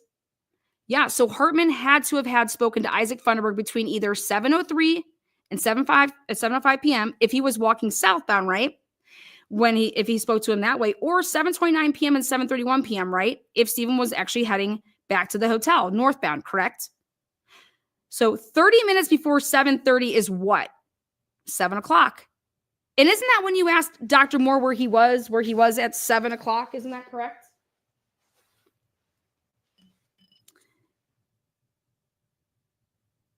And what is 30 minutes before 7:04, detective? 6:34 p.m. The last known time that we have Brian Drake alive is at 6:15 p.m. when Aldora recorded the video of him, correct? So on March 13th, 2020, your detectives knew about this giant discrepancy in the time of the gunshots when comparing it to Jennifer Drake's story. Isn't that correct? In the preliminary hearing, you said that you knew there was a problem in Dan and Mick's story when you saw the white truck during the time Mick said Dan was at his house, correct? Show him the transcripts. You asked Dan Moore where he was at 7 p.m. when you interviewed him on May 6, 2020, correct? Why did you say 7 p.m., detective? You were asking everyone else where they were at 7:30, detective. Isn't that correct? And Dan told you he was at Mick's, correct? Well, was he at Mick's at 7 p.m.? Based on all the evidence you have currently, was Dan at Mick's at 7 p.m. on 3/12/2020? So he was being truthful, correct? The white Tundra or white truck or white Ford, whatever you want to call it, that you claim to be Dr. Moore's doesn't start moving until way after the eyewitnesses are saying the gunshots occurred. Isn't that correct, detective?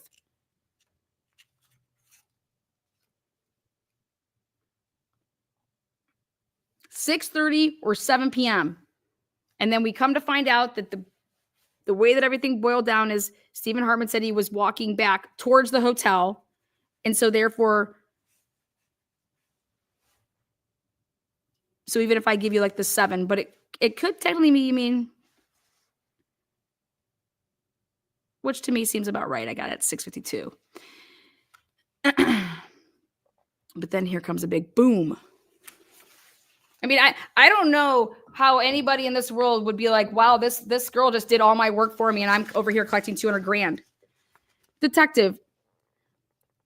So on March 13th, like I said, your detectives knew about this giant discrepancy in the time of the gunshots when comparing it to Jennifer Drake's story, correct?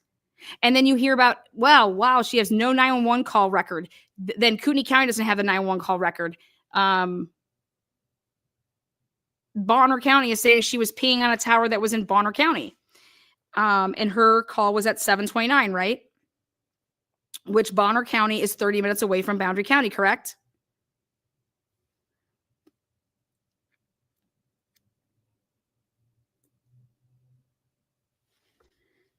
Detective, The only person who makes the white truck movements relevant are the statements of Jennifer Drake, Eldora Gatchel, and Caleb Kakoa-Nazara. Is that correct? If Brian Drake was shot and killed before 7:16 p.m., your case against Dr. Moore is non-existent. Is that correct?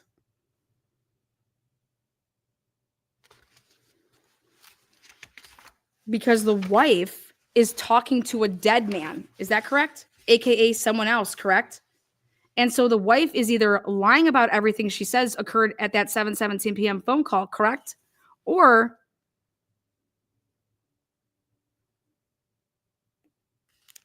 with this new information that you have been provided here today, does this change your opinion of the time of the crime, the motive, the perp?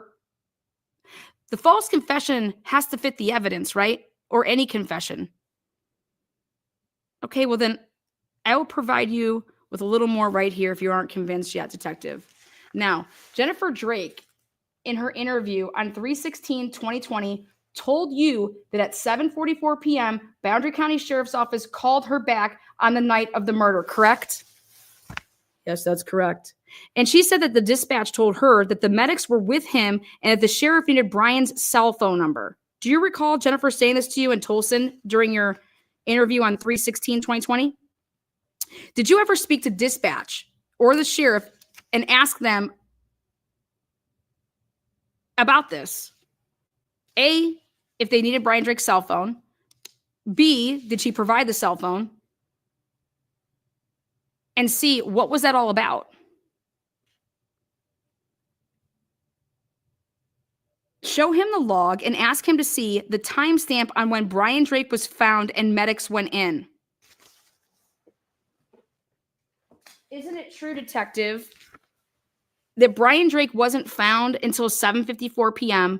and that medics did not go in until well after 8:10 p.m.? What's up, hella mad?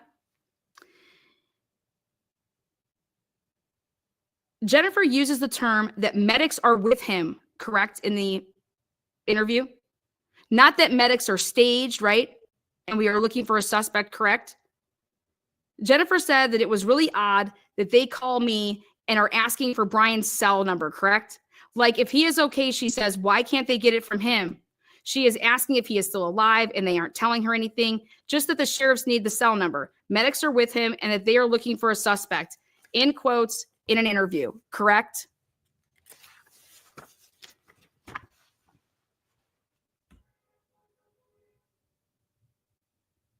None of this, though, detective, could be true because we know now that nobody found Brian Drake until 7:53 p.m., correct? The body cameras prove that and the CAD notes, correct? How can there be a suspect before a body is found, detective? It was just shots fired in the area, right? Did you look at Brian's cell phone records by chance, detective? Did you see that he had 2 back-to-back phone calls that were missed at 7:49 and 7:50 p.m. on the night of the murder on his personal cell phone?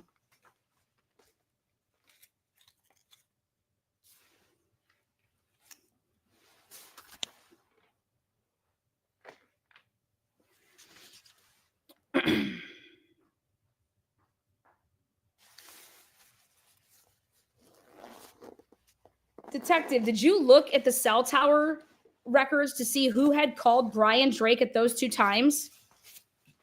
Wasn't it the same cell phone number? And wasn't it on the same cell tower as Brian? Did you ever identify the number that called Brian Drake? No. Did you ever interview that person? Why not? Well, detective, are you aware of a gentleman by the name of Michael Cook?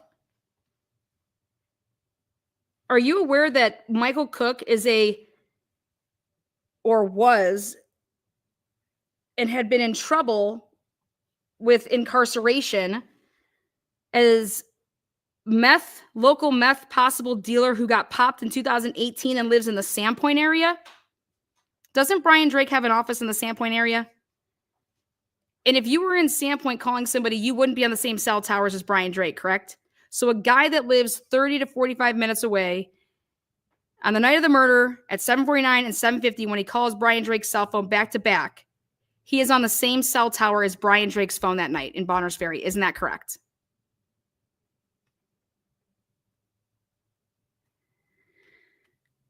Did Brian Drake, you said you went through numerous patient files, correct? Did Brian Drake have a Michael Cook as a patient? Isn't it true that he did not?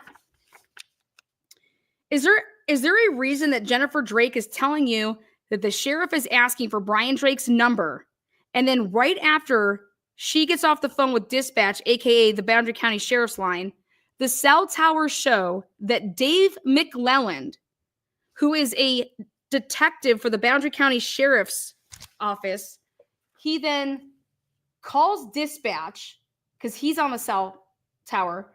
And then Brian Drake's phone is lighting up 2 back-to-back incoming calls from a Michael Cook cell phone number. You didn't know anything about this, detective? Did you not look at the cell towers?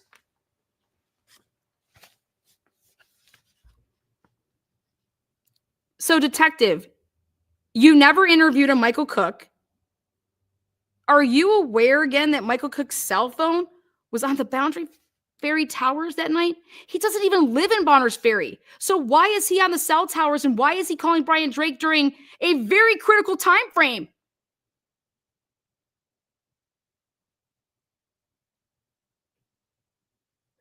Detective, who are the only 3 people to put Brian Drake alive past 6:17 p.m.? Jennifer Drake, Eldora Gatchel, and, well, Caleb's dead now, so. Did you listen to Paul Jacobs' interview? You cleared Paul Jacobson, correct? But in his interview, he says, in quotes, that another SUV was coming into Drake's parking lot as I was leaving, and the driver of that SUV was a woman who looked like she could be the daughter of the woman inside, end quote.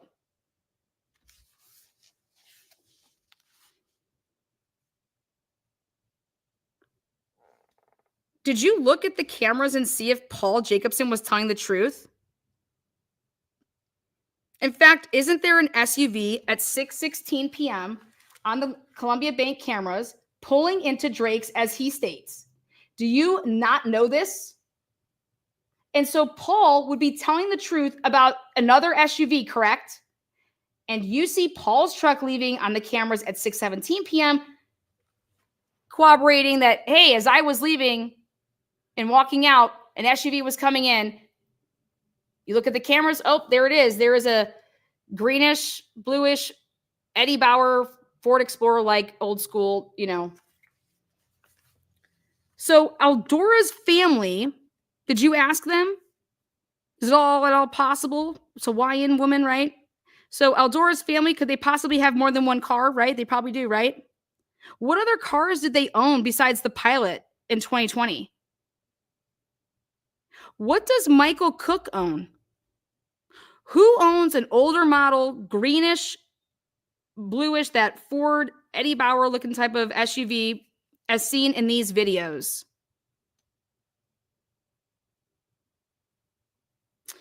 Didn't Eldora Gatchel tell you during her interview, unsolicited information here, that her niece didn't go to the appointment because she was sick? Did the detectives ask her this question, like, hey, who went to the appointment with you? It was just offered up, right? She just offered it up. So, detective, in your training and experience, when people do that, you get suspicious, correct? So the SUV is a green two-tone tan older model Explorer here.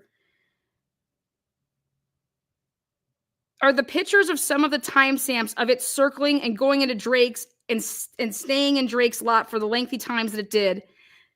This would be consistent movement with why you were suspicious of the white truck because of its circling and hanging out in the drive-thru or around Drake's building before the time of the crime, correct? So would you say that this SUV, combined with Paul Jacobson's statements and Eldora being still at Drake's after the pilot left, as this could possibly be suspect vehicle 2, now as the pilot would be suspect vehicle 1, and the truck is no longer in the equation, the white truck? Or do we now have 3 suspect vehicles in your mind? Because, detective, you need to figure out who was driving the SUV, right? Then who took the pilot up out of there, but we'll get to all that. So, detective,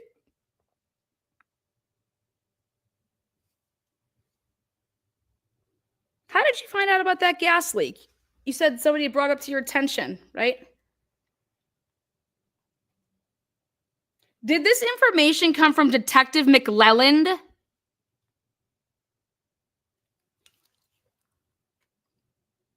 And that would be the same detective that immediately after Jennifer Drake got off the phone with supposedly quote unquote dispatch at 7:44 for 2 minutes and 30 seconds, that Dave McClelland then is seen on the airwaves, right? Making a phone call to Boundary County Sheriff's line as well for 90 seconds. Do the math. And then all of a sudden lighting up 7:49, 7:50 back-to-back phone calls from a Michael Cook. Meth.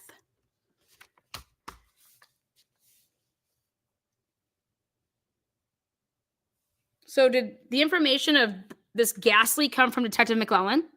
Did Brian Scrimsher ever give you any reports on the gas leak? No. Did the fire department give you any reports on the gas leak? No, just that they were called there. Did the police have any reports of that gas leak? No. So how did you find out about this gas leak again? There's no reports of it. Town gossip, right? Who told you about the gas leak, Detective Van Leuven?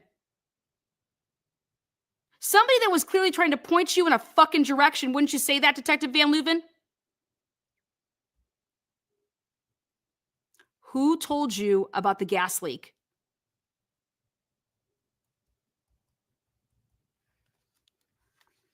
Are you aware, Detective Van Leuven, of a business called the Southwest Meat Locker located in Bonners Ferry? Do you know about the lawsuit with them and a contractor? Do you need to see the lawsuit? Isn't it true, Detective Van Leuven, that in Bonners Ferry they decided to break a bunch of land or ground and jackhammering of what was going on to move a natural gas line, and that this jackhammering and the construction, the work that was being done, buildings in that area, the structure, they suffered from the moving of this natural gas line being moved? That was all around the time of the murder of Brian Drake. Is that not true? Isn't it true, detective, that trees were getting split down the middle due to jackhammering? Foundation was being broke through. Walls were cracking. Items were falling off people's shelves.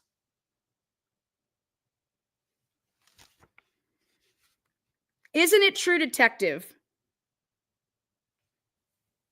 that the girls that worked in Dr. Moore's office said that patients were, and themselves as well, were complaining about headaches prior to the murder of Brian Drake on that Thursday, that there was a gas leak prior to that Thursday, and that those employees and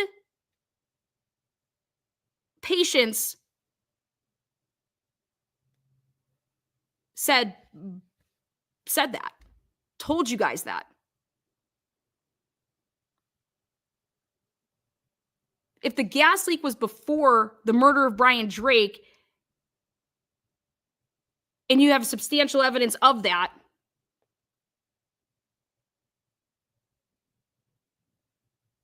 then how did you come to the conclusion that Dan Moore attempted suicide via a natural gas leak?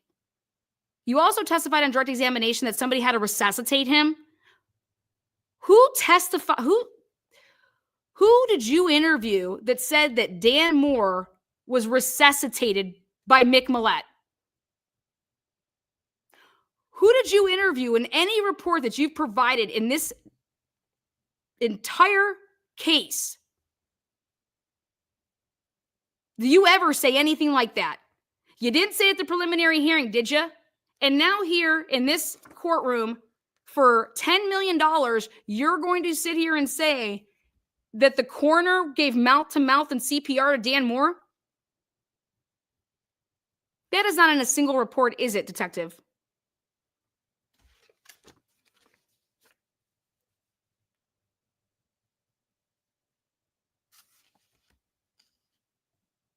Detective, how many interviews do you think you guys conducted between March 12th, the day of the murder, and March 24th? How many do you think you chalked up? You want this jury to believe that the only interview that you didn't record was Butch Short and Dan Moore on March 24th, 2020. And Butch Short is the guy that owns the coffee shop, right? Where the cameras were, right? Cameras that would have, if they existed, right? There's cameras that exist there, right? But you interviewed, Detective, a woman by the name of Jessica and a couple other employees that worked there and managed there. And they told you that those cameras did in fact work, and that Butch used to watch the cameras and spy on the employees and laugh and giggle and pay attention to who was doing what with who, right? Detective, isn't it true that you thought that one of the employees was stealing toilet paper and you reported it to Butch? And then he text messaged one of his employees about it, about the cameras that you viewed?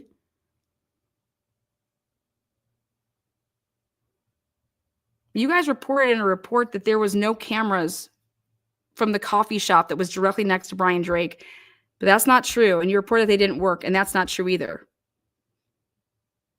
And isn't it true that text messages between Butch and these employees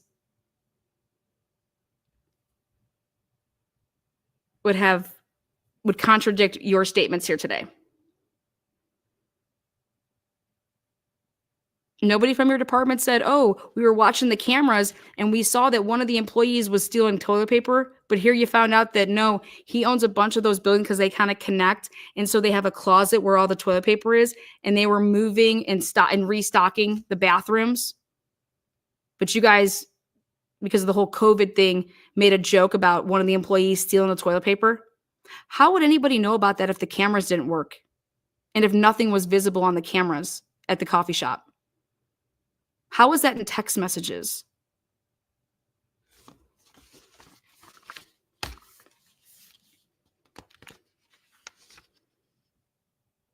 Detective Van Leuven, how many times do you think that your detectives would go talk to possible witnesses and not write up a report or record those interviews? How about Stephanie Butler? How many times do you think your unit interviewed Stephanie Butler? How many times do you think that those interactions were reported or recorded?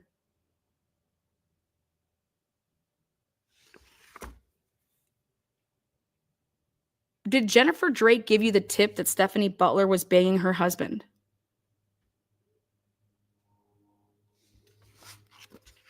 Isn't it true that you're the Boundary County Sheriff Detective McLellan? Isn't it true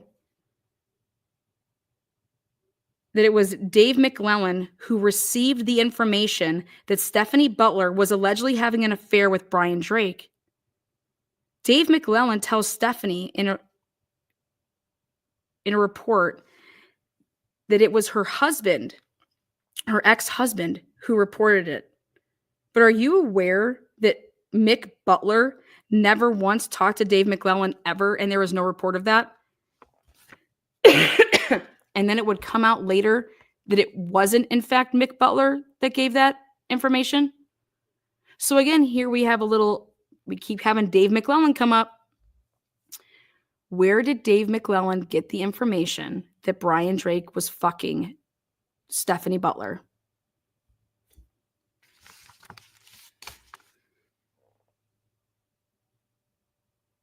Detective, why did Marty Ryan see a report from Dave McClellan about Aaliyah Sandlin on March 12, 2020, or write up his report as if he saw one, but then when Dave McClellan was asked about it through the email and the interviewing process that happened between Sandlin and Jill asking for discovery, did McClellan say that he never even had paper with him the night of the murder, nor a recording device, nor nothing? And so he didn't have anything with him when he went over to interview Aaliyah Sandlin during the Isaac Funderburg interview, which would have then made Marty Ryan's report either a lie or Dave McClellan's lying, correct?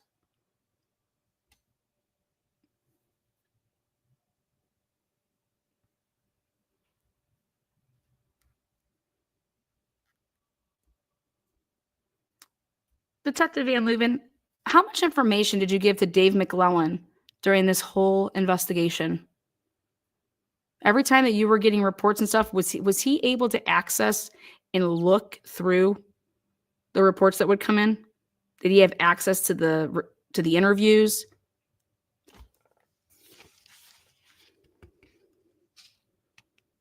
What was Dave McClellan in charge of in this investigation? Again, what information was Dave McClellan able to review and see in regards to your investigation in real time? Were you briefing your staff throughout the days, the weeks, the months? Are you aware that Stephanie Butler was interviewed at Super One on 3/13/2020 by Leslie Lehman and Rich Alderson? Do you want to see a report? So why didn't they get the Super One cameras when they were there? Didn't you instruct them to do a neighborhood canvas for cameras? Super One has cameras, correct? Your report on 3/13/2020, where you talk about briefing or debriefing being done by Marty Ryan, and then you start giving orders like to go canvas and get cameras. You assigned Rich and Leslie to do that, correct? And they had just interviewed Isaac Funderburg and Aaliyah Sandlin at 12:30 in the afternoon on 3/13/2020. So they would have known that Isaac Funderburg and Aaliyah Sandlin said that Isaac Funderburg went to the grocery store, correct? So they didn't go and corroborate his statements. And also, in a couple days, they would find out that Eldora Gatchel, and 3 days later, would tell them the same thing, that they went to Super One. Wouldn't the Super One cameras have shown what vehicle Eldora arrived in and what time? Same with Isaac Funderburg. Wouldn't those cameras be so important to this investigation? Dr. Moore was never asked in the 6 months before he was arrested where his vehicle was on March 12, 2020, correct? And you never asked Jennifer Drake about her movements on the day of the murder, ever in a recorded interview, correct? Why? Isn't the wife or spouse suspect one? Are you aware that Jennifer Drake told you that she had no issues in their marriage that she knew of, past or present? And you found out that it wasn't true, correct? Do you usually clear the number one suspects in a murder case like this spouse? If there was a spouse on the phone with another spouse in this type of a case right here, and they were on the phone, and then come to find out, oh, wow, that's such a, wow, what an alibi you got there, right? Wow. But once you would come to find and uncover some lies, right? How did you clear Jennifer Drake, Detective Van Leuven? How did you clear her as a suspect? In your training and experience, women who kill their husbands normally have other people do the act of the killing, correct? In your training and experience, the time of a 911 call doesn't reflect the time of the crime, correct? So just because you called 911 at 7:29 p.m. doesn't mean the crime happened right before that, correct? When Leslie Lehman mentions the white truck after Mick's interview, and you knowing that you asked Dan where he was at 7 p.m. verse 7:30, why didn't you go and ask Dr. Moore where he was at 7:30?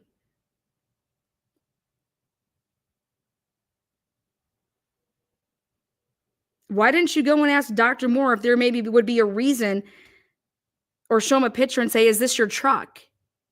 Would there have maybe been a reason that you drove here, drove there?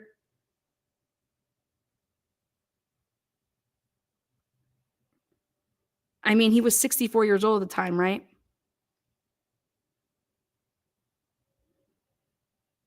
Why didn't you ask Dan Moore to take a polygraph like you did Mick Millett?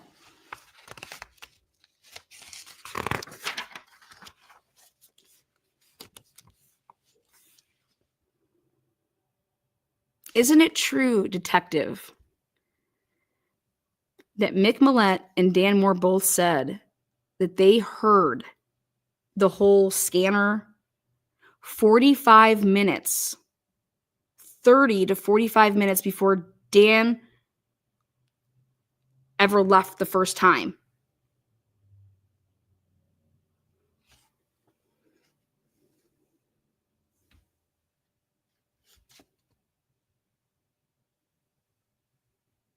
Why isn't where's Isaac Funderburg's 911 call? Why isn't it on the cell towers from 7 to 8? Where's that at?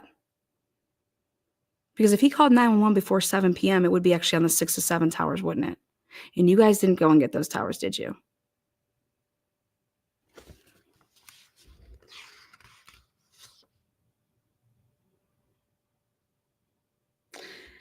Detective Van Leuven, did you tell Dan Moore before his interview that was recorded where you guys violated his Miranda and, of course, a confession? Did you tell him before he walked into that room? Isn't it true that you told him that, hey, Mick rolled on you and he was just in there and he was saying that you weren't there the night of the murder? Didn't you say then that he passed? Did you say that he passed or failed his polygraph, right? But this would have been after you told him that, hey, Mick's in there and he was rolling on you and saying that you weren't with him during the time frame of the murder. And that's what caused Dr. Moore to be just totally fucking confused as shit when you guys were asking him questions then, because he's trying to think, what the hell, where was I then if I wasn't there? Like, wait, what? What's going on? That would confuse a man, wouldn't it? It would confuse a woman. It would confuse anybody.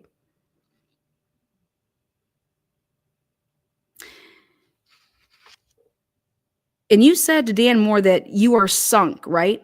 In his interview, we have you, you're sunk. I have this all right here. Detective Van Leuven, you knew prior to interviewing my client, isn't it true that you knew that Eldora Gatchell's vehicle wasn't there, but she saw the white truck, she lied to you, and you never talked to her, and you had that all ready to go in a probable cause affidavit because you were seeking search warrants, isn't that true? Search warrants that you had go and get signed by a judge prior to ever what? Interviewing Dr. Moore, which means that those search warrants are null and void. They would never make it through a Frank's.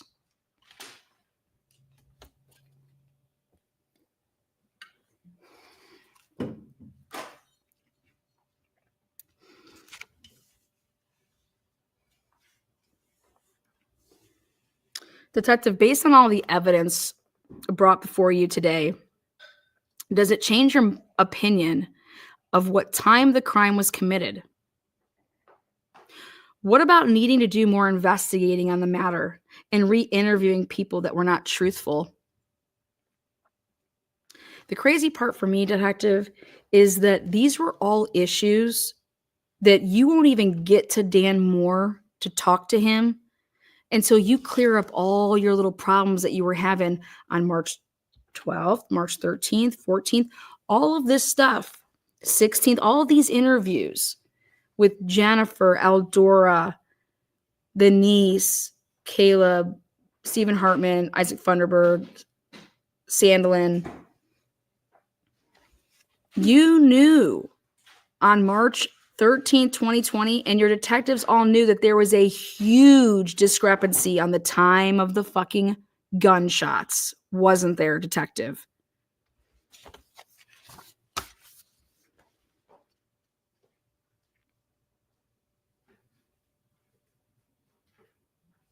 Your PCA wasn't enough for an arrest of Dan Moore in 2021 and 2020, correct? It wasn't until after the confession, right, that you put in for the probable cause, because you added that, okay, that you even obtained probable cause, right? Because after the confession was thrown out, right, and you had included the PowerPoint, correct, and all the movements of this white truck, correct? So all of that stuff, and you still couldn't arrest Dan Moore, correct? Because you were lacking probable cause. The littlest burden that you have to get over that hump of probable cause. Your PowerPoint and everything that you put in those 19 pages,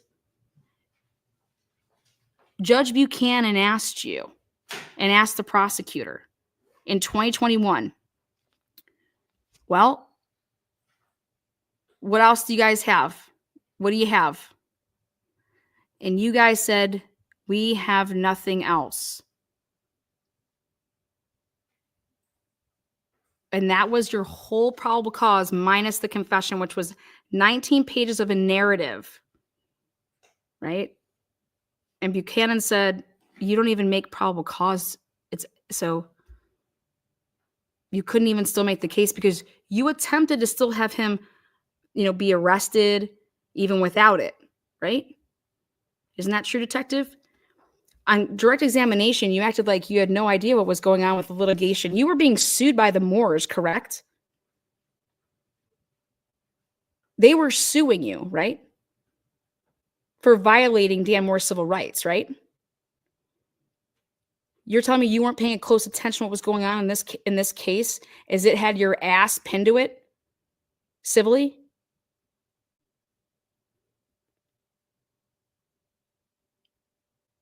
Detective, even with your little PowerPoint presentation and even with your little lie about Eldora and the white truck,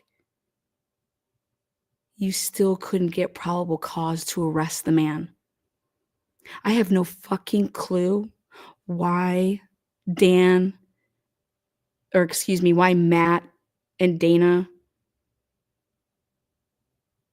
thought that they shouldn't bring this case forward and thought that they shouldn't, uphold their oath, because this was the easiest case, even with a confession, because the confession doesn't match the killing. It doesn't match the time. It doesn't match how the man was shot, the means, none of it. Nobody was shot through no motherfucking window. Detective, let's talk about it. Let's talk about the window. You want to testify to some fucking Sally Aiken shit? Okay. Why wasn't there any glass particles on his sweater or his hair or on his pants or around him when he fell down? There was no glass particles anywhere, but a glass just was blown out into him, right? Is it normal to have doctors sit on stools with leg braces on that can't tuck down? Is it normal, detective, to sit on a stool or any type of seat with a triangle pressure point in your back pocket that would poke you all the way through to your ass, like Drake had in his back pocket. Detective, you said that it was a downward angle. And Sally Aiken said that it was slightly upwards, right?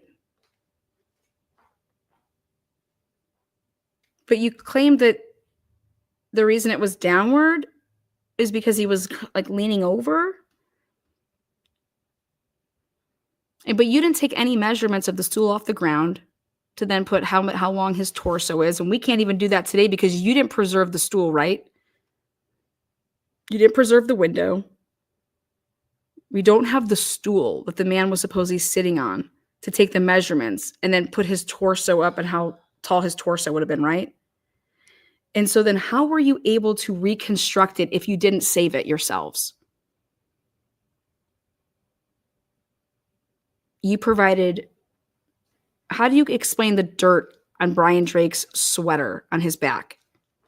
How do you explain the spatter on his left pinky nail? You know what the word spatter is, detective? How do you explain little wood chippings in the debris that's in the sweater, that's in the vegetation and soil?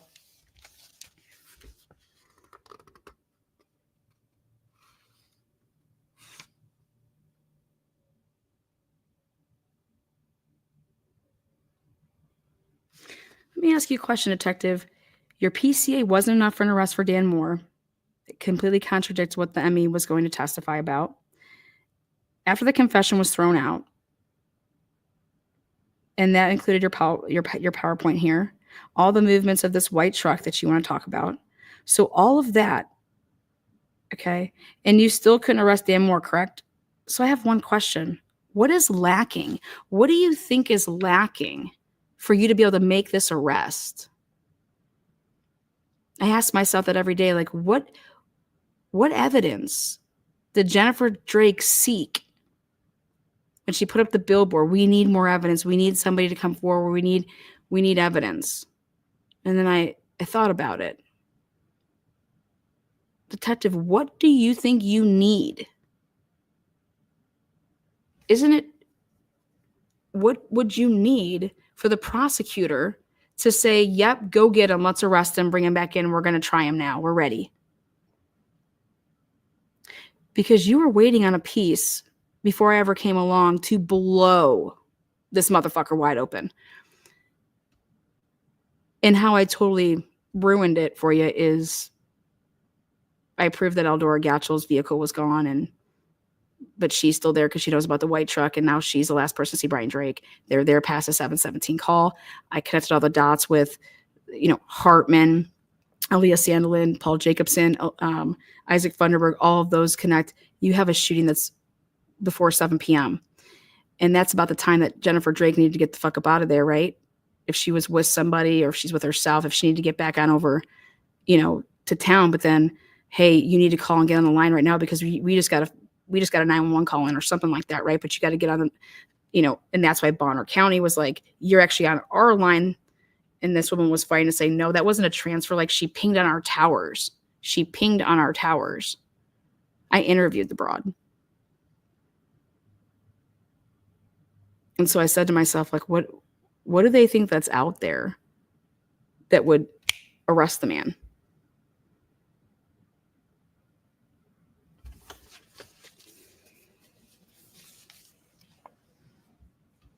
And let me give you a little heads up. Your investigation, lack thereof, and whoever the fuck y'all are covering for, that's why you will never be able to arrest Dan Moore. And I told Dan Moore that to his face. I said, they will never be able to arrest you if you're scared about being arrested. They will never be able to arrest you. Because then all this shit gets exposed and not just talked about by some YouTuber that doesn't know what the fuck she's talking about. If Ann Taylor had what I have in my possession, that's why it's like, Dan, in a way, get arrested. Get yourself Ann Taylor and blow this motherfucking shit out of the water. That's why they will never arrest Dan Moore, because it will expose all of this. But I hope that Jill refiles that federal suit. Go get that money, Jill. You can prove that they knew that that was a piece that Jill was missing. Jill didn't have that piece. I found that piece. I also found the piece of in a cache where Jennifer Drake's being caught, taking pictures or Brian's phone's taking pictures of her because she's trying to break into his phone. Meanwhile, she's telling detectives, I can get into Brian's phone whenever we want. Oh God, yeah, we give each other our phones all the time. And blah, blah, blah. All that's lies.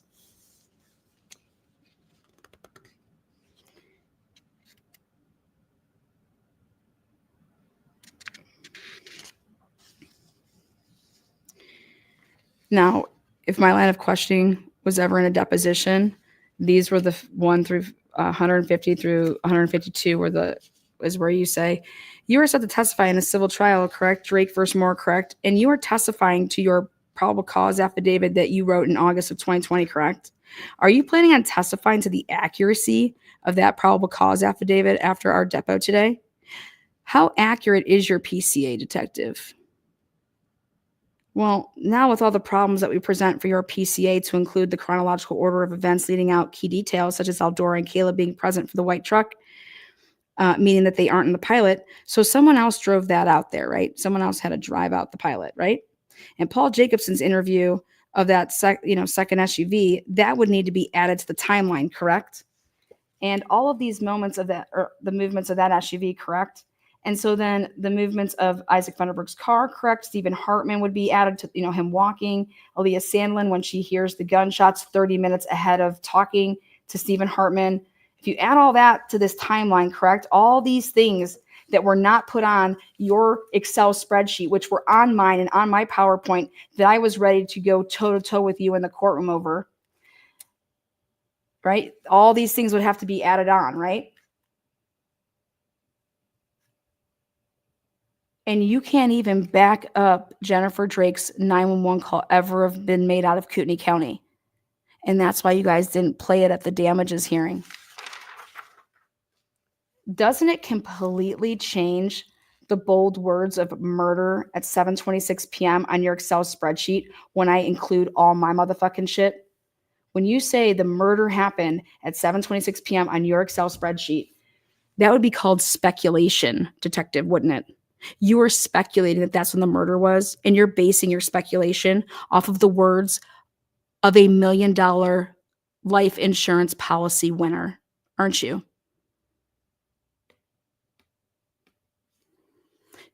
Isn't it true that you approved Jennifer Drake to get that $1 million after she asked Tolson to do it and he said he wouldn't? Detective Van Leuven, how would you go about changing your PCA? Your sworn statement under the penalty of perjury after what I just presented here today. So then if you aren't going to be changing any of your findings based on what we have presented here today, then is it safe to say that the accuracy of your investigation is as accurate as your team determining Eldora's pilot with Caleb in it left after the white truck was in the drive-thru of the Drake parking lot? Mic drop, motherfucker! Woo! Now that's the titties right there. I have no more use for this witness, Your Honor. I have no more use for this witness. There you go, buddy.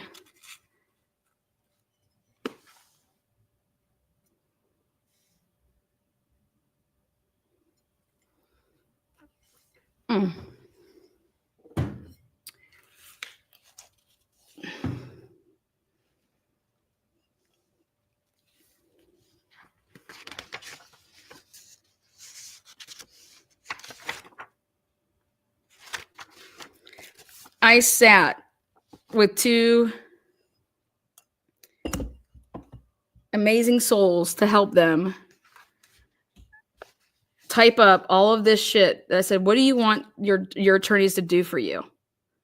Like, what do you want them to show? I will help you type it up. What do you want? Like, that's not, they don't do that. You think Dan Moore is typing shit up? I mean, the man's, I wouldn't be surprised if he's about to have a freaking, like, mental breakdown over what has happened to them.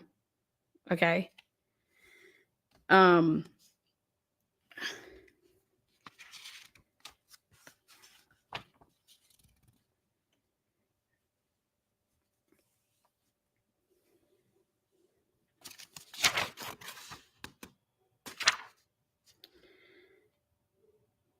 Dan and I are looking to bolster our case by using digital and physical evidence by means of pictures of crime scene, body cam, surveillance, Excel timelines of events leading up to the murder of Brian Drake, so that the jury has stuff to go back to the deliberating room with when deciding the facts of this case. So if we can change the word argue to we will provide the jury with material from the criminal discovery that make it more probable than not that the timing of this incident, as described by Detective Michael Van Leuven in the probable cause affidavit, and what he testified to essentially was what 7/26 was that murder, was all from the hearsay statements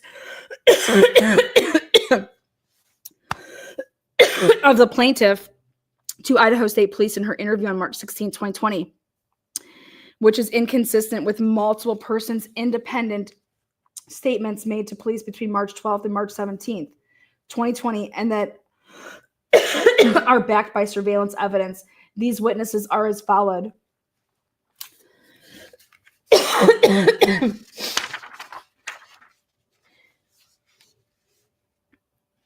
FYI, we don't know how this works, but if we don't need to rely on these witnesses to call them because we can just do it through him,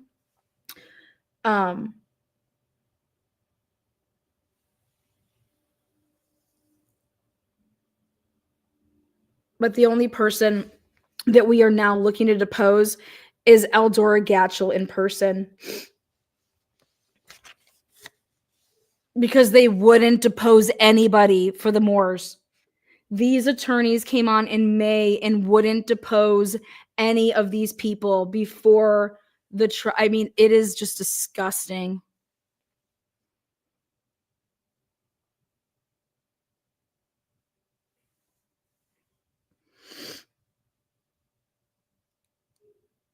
Is it unreasonable for law enforcement to claim that they did not know as early as March 13th, 2020 by 4:30 p.m.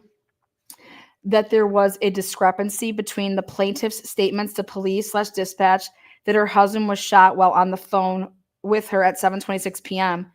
and when eyewitnesses heard gunshots and seen a person running dressed in the very same outfit seen on Brian Drake's proof of life video at 6:15 p.m. on March 12, 2020. Leslie Lehman and Rich Alderson of Idaho State Police knew on March 13, 2020 at 4:30 p.m. that Stephen Hartman talked to Isaac Funderburg before 7:32 p.m., but after 7:29 p.m. due to the camera footage, and that Isaac Funderburg and Aaliyah Sandlin both told Idaho State Police independently that the convo between Isaac Funderburg and Stephen Hartman occurred 30 minutes after the first gunshot by Aaliyah Sandlin during her interview at 12:30 p.m. on 3/13/2020, and then that was later confirmed by Isaac Funderburg when Leslie Lehman on 3/13/2020 at 4:26 p.m. called Isaac Funderburg, and it is seen in supplemental 43. The only difference between Isaac Funderburg's statements and Aaliyah Sandlin's statements is that Isaac Funderburg's his weren't recorded because Leslie Lehman supposedly just didn't record it and instead just wrote in a report, supplemental report 43. In the report, Leslie Lehman wrote, 10 or 15 minutes after the gunshot is when Isaac Funderburg talked to Stephen Hartman, but included the very important statement of Isaac Funderburg that he had talked to Stephen Hartman after he arrived back from the store. And that's where it's like, fuck you, Leslie. You don't even know how to cheat. Leslie Lehman then knew how important Super One cameras were and didn't go and obtain them. This is what Dan and I want to show to the jury as if it was March 13th, 2020, way before ever talking to Eldora, Jennifer, or Dan and Idaho State Police. They're not doing 101 detective work. Why?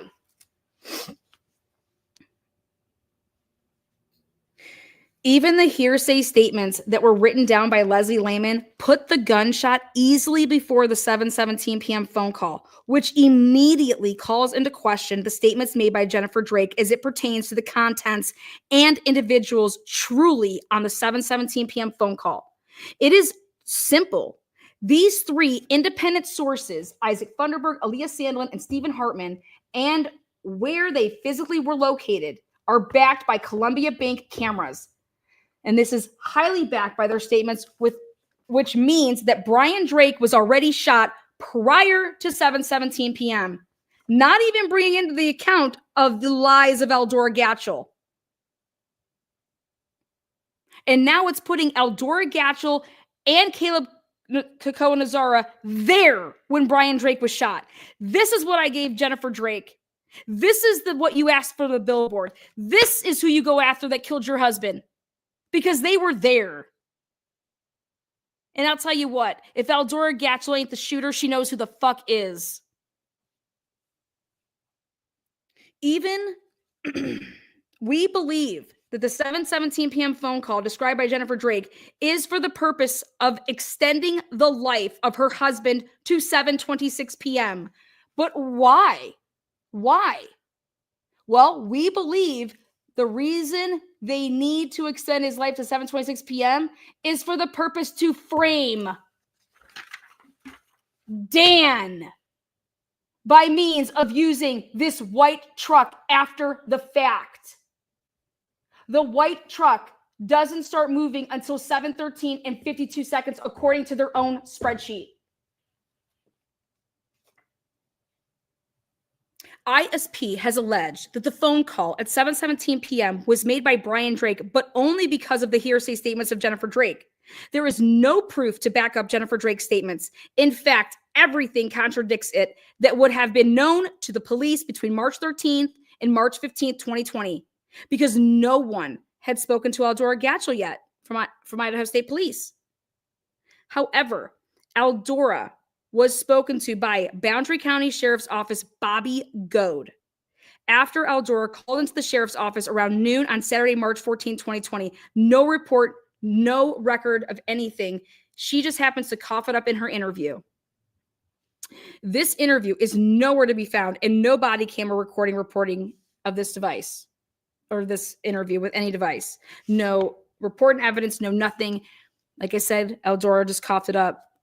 Tisk, tisk, tisk. The only people backing Jennifer's hearsay statements in regards to everything on March 12, 2020, from 6:42 p.m., this first call, which is, oh, hey, honey, I'm still with patients. I'll call you back. Again, hearsay. The only people from 6:42 p.m. until 7:26 p.m. are Eldora / Caleb and their vehicle, the Honda Pilot. As far as Brian Drake being alive and well between 6:16 p.m. and 7:16 p.m. when the Pilot left Drake's.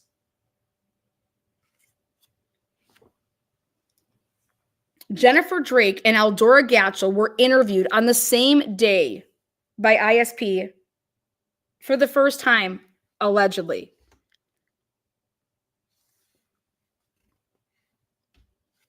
Both Eldora and Jennifer had multiple people sitting in on their interview.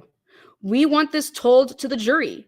We want the jury to hear how Rich Alderson says, blah, blah, blah, blah, blah, blah. None of this is professional, but it will show the jury how Rich Alderson and Leslie Lehman had clear bias, and that could have clouded their work in this case.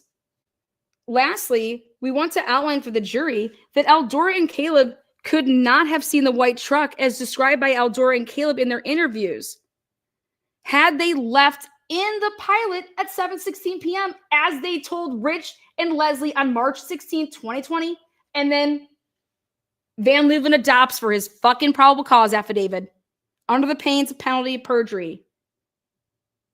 We also want to show the jury how Eldora immediately offered up information that was not asked of her, which was the niece, Sonia, being sick and not going to the appointment with Eldora and Caleb.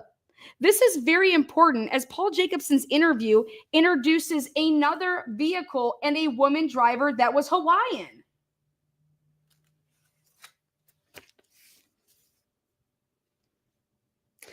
Deposition. We want it asked to Rich and Leslie when they started working on the PowerPoint in a deposition, and same with Van Leuven. We want to ask them how many hours they worked on this PowerPoint and how they determined that Eldora and Caleb were being honest in their interview on March 16, 2020, that they in fact left when they say they left. We then want to show them the Columbia Bank cameras from 6:15 to 6:17 and ask them what they see. And then show them the cameras from 7:15 to 7:18 and ask them what they see. We only want to use the Columbia Bank #2 cameras for the timestamps above so that nobody can say anything about, oh, well, it could have been. No, we're using the same camera. There's no discrepancies here. Everything's visible from Columbia Bank camera. We then want Leslie Lehman in the deposition to be asked how Eldora saw the white truck parked by the blue door if Eldora left in the Pilot, Leslie. Same with Caleb. How did he see that too? Did you ask Eldora this or Caleb in an interview that you did not turn over to the defense? In your training and experience, have you come across criminals that conspire together to commit crimes? So Eldora is either driving the white truck, right? Or she is still at Drake's when the white truck arrives, correct? So Eldora lied to you when she said that she left from the Pilot, correct? Same with Caleb, correct? How, when making this PowerPoint, did you not notice that the police or the Pilot left before the white truck came to the drive-thru, you fucks? You can't miss it. Then we will ask Leslie Lehman about why she emailed Eldora Gatchel asking for the pictures of the Pilot on June 9th of 2020. Wouldn't this have been done in March?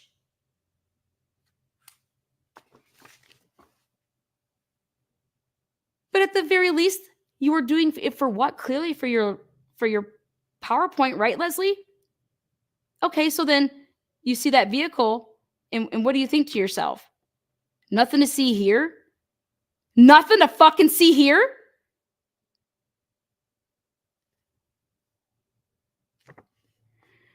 At 7:17 p.m., when Brian Drake's phone rings and calls Jennifer Drake's phone, we want the jury to see that Jennifer Drake didn't receive a call from Brian Drake. She received a call from one of these bad actors whom she was conspiring with, because they are still there.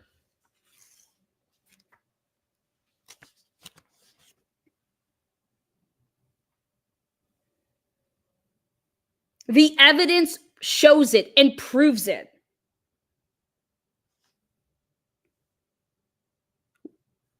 We want the jury to hear and see that at the very least, Brian would have had to lie to his wife and say Eldora and Caleb had left. But why would he do that? So Brian just lies to his wife, sits on the phone and is talking, and then Caleb and Eldora shoot him and kill him after Brian lies and is on a 9-minute and 15-second phone call with them. You think the jury is going to believe that? Well, Jennifer's going to have to do her damnedest to try to sell that. Remember, the gunshots were way before this.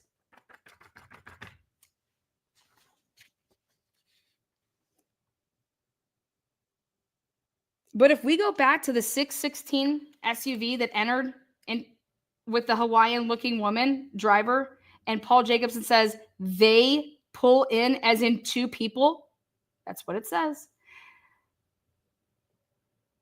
There were two people in that SUV. This is consistent with Isaac Funderburg saying a male got into the greenish older model SUV across from Les Schwab around 6:30. See the interview with Isaac Funderburg and Idaho State Police on March 13th, 2020. We believe that Sonia is the person in SUV number 2 and had a person with her in the SUV number 2, based on Paul Jacobson's statements. Based on Isaac Funderburg's interview and Paul Jacobs' interview, we believe the jury will see that as well. We want the jury to see that Liberty cameras have the SUV2 driving around the night, as well as Columbia Bank camera, just like they are accusing this white truck of driving around that night. It's just an earlier time. And it's staying back at Drake's for extended periods of time, not 19 seconds. We're talking like 10, 12 minutes at a time.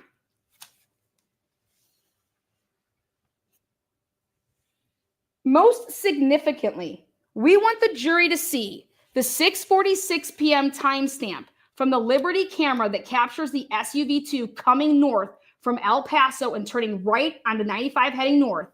This is all right after leaving the back area of Drake's and turning left on El Paso. We want the jury to see that we believe the passenger in this vehicle, or at this point, the driver of this vehicle, parked this SUV at a location not visible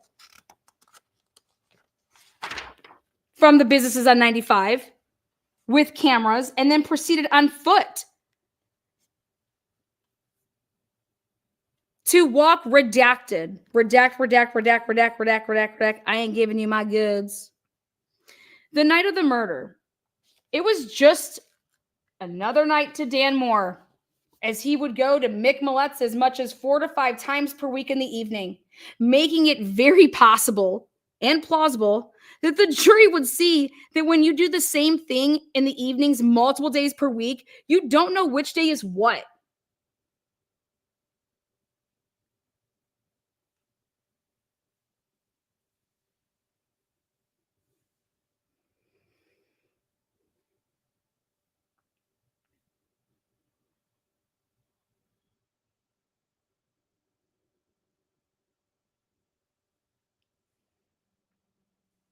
Now, part of me believes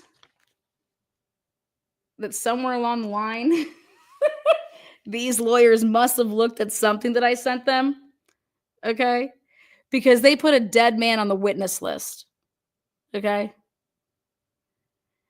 And look at Clark Halverson. Let's just throw his ass on the witness list. Clark Halverson's been dead since 2020. Dead since 2020.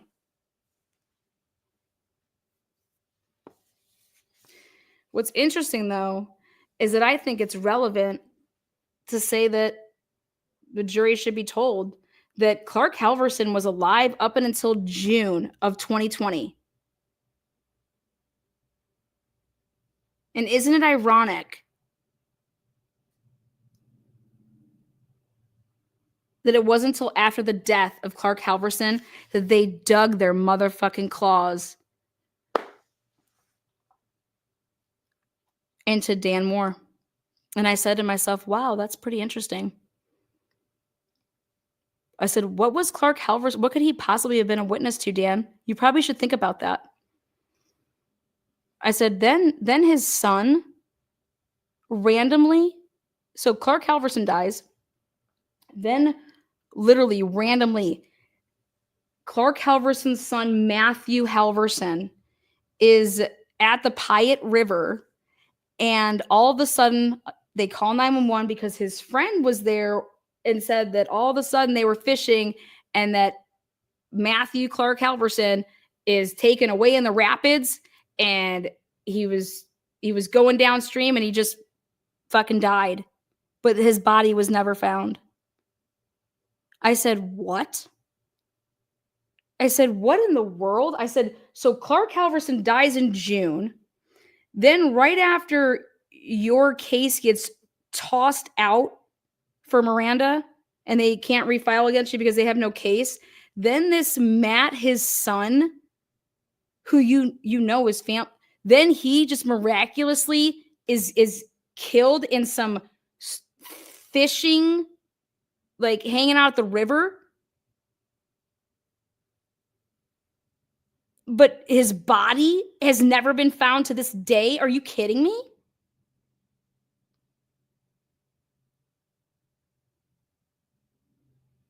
Then Caleb dies.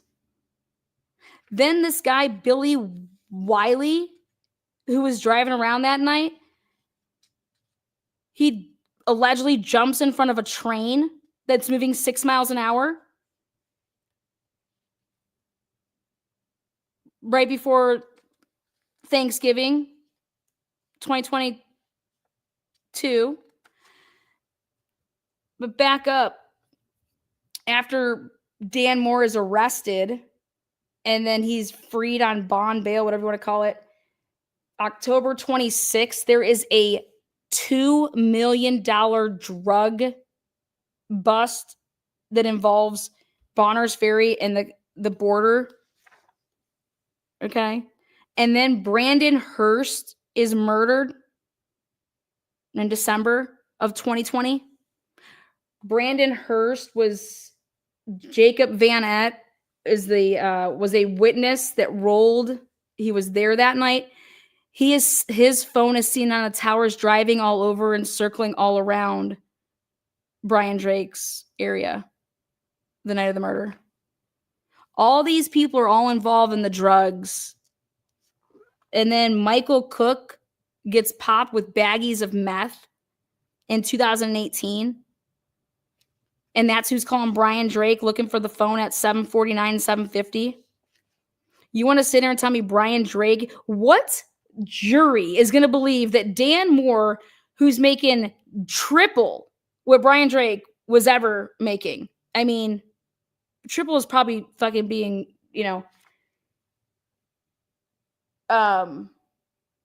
would kill somebody over a couple patients. They've never had a communication, never talked, didn't know each other. But in fact, actually, if you go through the extraction, it was Brian Drake who Google searched Dan Moore's name back in 2008 and would have come up in a Google search, and it came up in the extraction. I provided to the defense. I provided it to the Moore's attorney, and they just put their thumbs up their ass like it's not a big fucking deal. Why the fuck was Brian Drake Googling Dan Moore? You don't find that on anything of Dan's.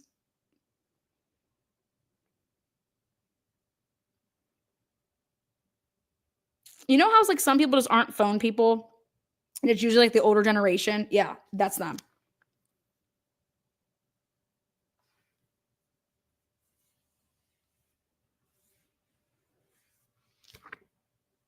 When I actually took this, when Jennifer Drake came out and I saw that, and the Idaho 4 murders obviously happened, and I was looking into all that stuff with the Idaho 4 murders, and I came across these detectives because they were being sued of all the bullshit that they do, and that's how I found this case. And then so then here we have Jennifer goes public in March and does this like billboard campaign, and I'm just like, God, this poor woman, like, this is awful, but then I'm also like, God, like, why does she believe that this dude, this Dan Moore guy, why does she believe that he did it? Like, these cops, like this woman not know like what these cops are like and shit. Like, I was like, this poor Christian woman, they're just snow blowing her. Like, this is horrible.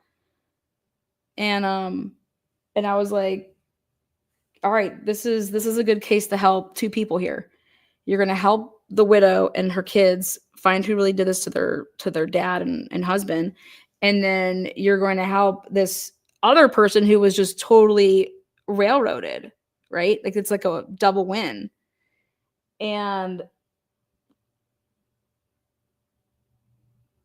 so I got my hands on a bunch of stuff from doing FOIA requests before anybody knew who I was. And I was like, wait, what the heck's going on with this 911 call? Like, there's no 911 call associated to the Kootenai County Dispatch. And then I went and pulled the preliminary hearing transcripts. Okay. And I was like, oh my God, another white vehicle circling. I said, stop. Stop this. because that's what's going on in the Kohlberger case, right? There's like this white vehicle, you know, the Lancia. And I'm like, okay, this is crazy. And so I was like, all right, I need to figure out how this all got, you know, put together. And so of course, you know, with Jennifer's strong convictions of that Dan Moore is the killer. And so I have to consider that, you know, I'm like, why does Jennifer think this? You know, like she doesn't even know Dan Moore. Dan Moore doesn't know her. Dan Moore didn't know Brian. Brian didn't know Dan. I mean, like, if I was Jennifer, I would want to know, like, why, like, if truly this happened, you know, or why does she think this? Like, who told something to her? You know, like, there's got to be something there. Okay. I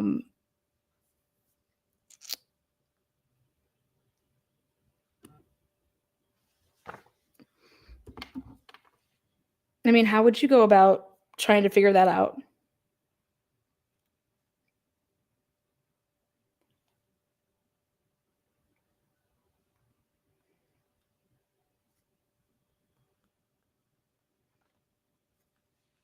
I mean, why would Jennifer Drake think that Dan Moore killed her husband? Well, then I said, well, because of what police had to tell her. But then I said, okay, he confessed, Lana. He confessed. And so she's like, oh my God, this guy confessed. Like the cops thought, like, hey, we got the guy and he actually confessed to the murder. And so I'm like, oh my God, this is why she thinks, you know, he killed her husband. Hell yeah, she would think this. Right? If you confess to me that you killed somebody that I'm married to or my sibling or my parent, and I'm going to be like,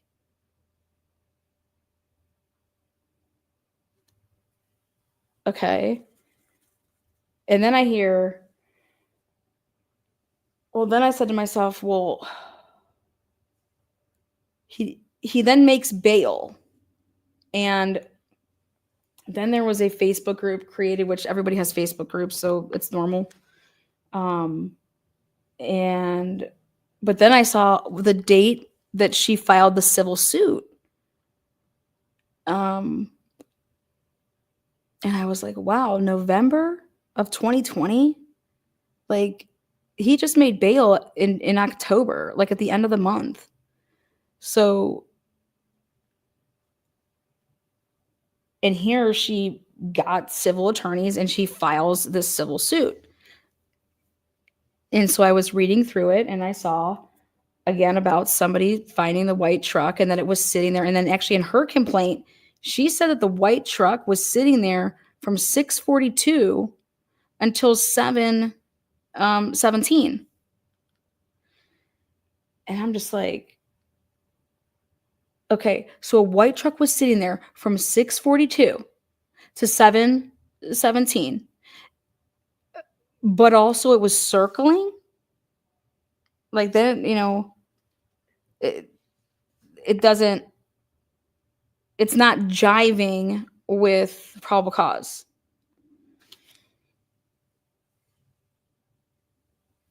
And then I see, okay, wow, the last thing to come about here was this confession.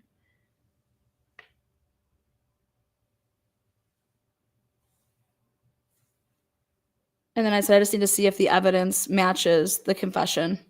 Like, was Brian Drake shot through the window? And as soon as you determine that Brian Drake wasn't shot sitting at that stool through the window or anything like that, and that was like, you know, you hear the witnesses say, hey, we heard 2 gunshots. And 2 of them say that. And then when they're interviewed by ISP, Aaliyah Sandlin says, yeah, the first gunshot was, Stephen Hartman was, like, he didn't come and arrive until 30 minutes after the first gunshot. And the detectives say, like, they don't say to her, wait, first gunshot, what are you talking about? They just say, okay, yeah, after the first one. Okay, thank you. Like, they don't say, wait, first gunshot, there was 2. Like, it wasn't like a surprise to them, you know? And so you could tell in some of these interviews that they already interview them and then they say, okay, hey, we have to like record this for the purposes of like, so we're going to kind of go over some stuff so that we can record this. All right. And what happens then when you do stuff like that, you've already told your story, right? And So if the officer already knows what you're going to say, they just don't want to bring up certain stuff so that kind of won't get on the recording device. And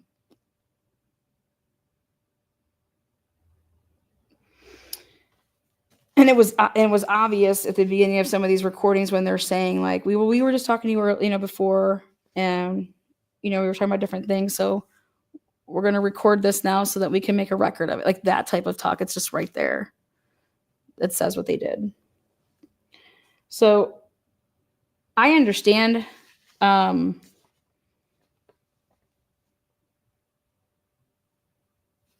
that I hope that Jennifer talks in the Dateline episode and explains some stuff, because the question should have been asked, which is, why do you think that your husband was murdered by Dan Moore? And because he confessed. Okay, let's just take that away for a second. Okay, because you're an educated woman, you know that the Innocence Project exists, you know that people can make false confessions, and it's something that happens. So, but setting that aside,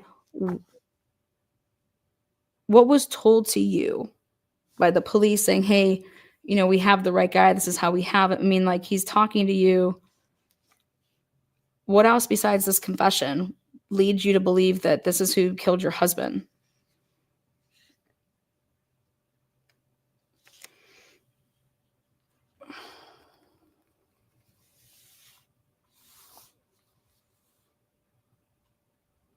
And see, now it's hard for me to work backwards because I've uncovered it all. And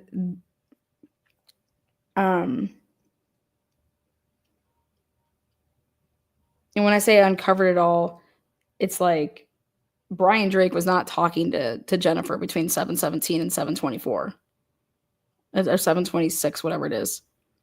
Brian Drake was already dead. He was already shot. Eldora Gatchel lying about what time she left and what vehicle she left in. I mean, that's the last, like, we're talking minutes, if you even want to go that he was shot at 7:26. And so here, Jennifer, you would think that if I provided this information, just like, oh my God, well, who's to say that Eldora Gatchel didn't do it with Dan Moore? You know what I mean? So like, and then I saw that Eldora Gatchel wasn't going to be on Jennifer's witness list anymore. I don't even know if those two talk, but I promise you, if Eldora Gatchel was brought into to be interviewed, I'm telling you, he would probably be having some bowel movements. It wouldn't be Dan Moore. It'd be Jennifer Drake. Because why wouldn't Eldora Gatchel be brought in after they're watching my channel? How can anybody watch this and say I'm not making any sense? Like, the video's right there. There's no way you can listen to this and watch all this. And I know that they're watching it all. And to sit here and say, like, well, none of that makes any sense. Wow, what a kook.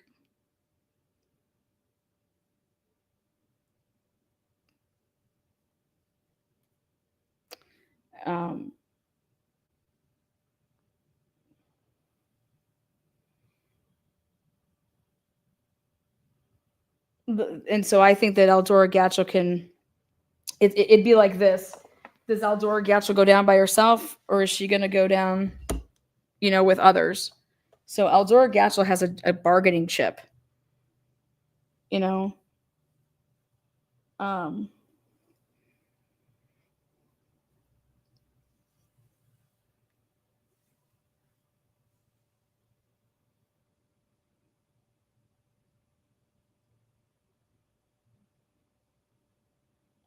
it's wild. So, I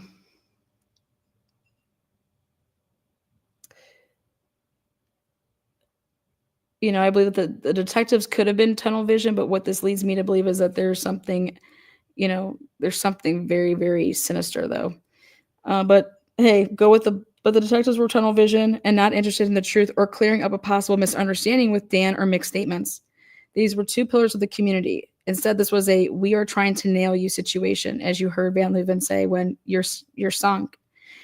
And this type of behavior is consistent with the type of work behavior by these officers within the case from the beginning. I mean, who would forget them crapping themselves outside of their office?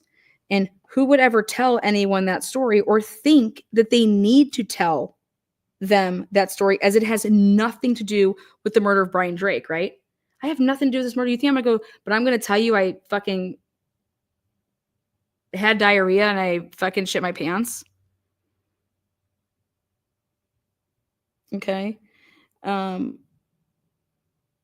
It wasn't until 6 months later when Dan Moore was asked about his actual truck, like the whereabouts of the, like, we don't really give a fuck about you, but here's your truck. This is what we're saying your truck's doing. It's like, wait, what? And you're doing this and you're driving around. You're going, like, they don't show many videos. They're just sitting there and Van Leuven's just saying, you know, we got you. We got, you know, you park here, you're driving around here, then you're doing this, and then then you walk on over, and then we see you, the deer see you, then you come back over here, and then you walk back. And he's like, and then the reporting party shines a light. And he's like, who's the RP? The reporting party's the RP. Oh, okay. Like, and he's just like, like, you know, when you listen to someone, you're just like, okay, like me going, doesn't mean like that doesn't mean I'm agreeing with you. I'm listening to you. I'm understanding what you're saying to me. Like, Lana, we have practice tomorrow at 6. Okay. I heard you. Does that mean I'm going?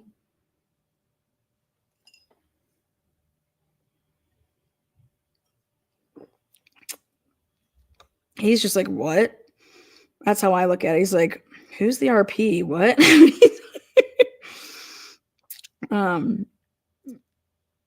So it wasn't until 6 months later that when Dan Moore was asked about his truck's whereabouts on that fateful August 27, 2020 day. And it is very important that the jury hear that it was after Van Leuven told Dan prior to going into that interview room to be recorded that Mick was currently at the station in the other room, and that he had just taken a polygraph, and then added that Mick said you weren't at his house that night. So that is what got Dan thinking in the first place, like in that interview room, like, well, then where was I? Could I have been doing? What was I doing? Where could I have been driving? A coffee to get coffee? What? He would be like in a puzzled state. Like, wait, what do you mean he's saying that I wasn't there with him? Like, you don't have your alibi. Like, you know, that's what they do. That's what he did. We want the jury to know that on the night Dan was with Mick, as he has always stated, until, you know, being tricked into thinking otherwise by Van Leuven. You know, that's what led to all of that. Like, even just like the puzzledness. The criminal discovery, you know, chopped up bits and pieces of this Columbia Bank footage to provide it to Jill in the first place. And that during the criminal case, Jill Bolton was specifically asking for more videos, and Idaho State Police didn't turn over all that they had. Please see Jill's discovery requests, and you will see what they were keeping from her. Dan wasn't feeling well that night, and so he actually could he have possibly given his truck to somebody? I don't know. Could he have done this? Could he have done that? You know, I don't know. Could it be Dan's trucks? I don't know. But the conclusion is that it doesn't matter actually whose truck it is, you guys. That was the glorious part about this, is that truck is so irrelevant because it is nothing to do with the time of the crime. And that's when you can start to see like a frame job happen, when you're doing something after you know something's already set in place, and then you gotta, okay, here, we're gonna drive this truck around, we're gonna do this, and then it's gonna look like that happened later, and then you're gonna, you know, we're gonna call. It's too, you know, Eldora Gatchel blows it out of the water. You know, and I said that earlier, you can't even get to Dan or this white truck until you understand what the hell Eldora Gatchel was doing and why she's lying, and that she's still there. And that means that she's still there when the 717 call goes out. And that means it could potentially be her on the line. But more importantly, that means that Eldora Gatchel's there when Brian's basically getting shot, you know?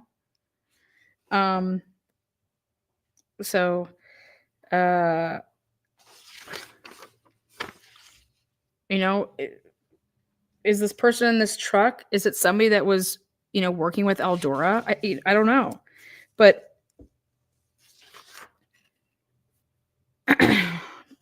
what we do know is that based on Jennifer's statement, she believed that Eldora Gatchel's husband could have potentially taken out her husband because Eldora was in love with Brian. She says this, in her statements. And so nobody ever mentions Dan Moore. His name is not in any report. His name isn't like, people aren't calling in the tip line saying, oh my God, it's Dan Moore. His name is nowhere, The SUV2 has the person in it that will eventually, in my opinion, possibly who, I think I asked, maybe I did in an email, maybe I asked somebody, but I said, what is Dan's relationship with Eldora Gatchel? That town's so small. Did they ever know each other? Who is she friends with that maybe Dan was friends with? That could have been in the car with the niece. There's two people in there. I'm over here just trying to think like, what the fuck? Like, and, but, if they think that Dan Moore did it, did Dan Moore do it with Eldora? You know what I mean? Like, I was looking at a bunch of different ways to give the widow some slack there. But I just know that Brian Drake was not shot at 7:26 p.m. Not a single person can corroborate that.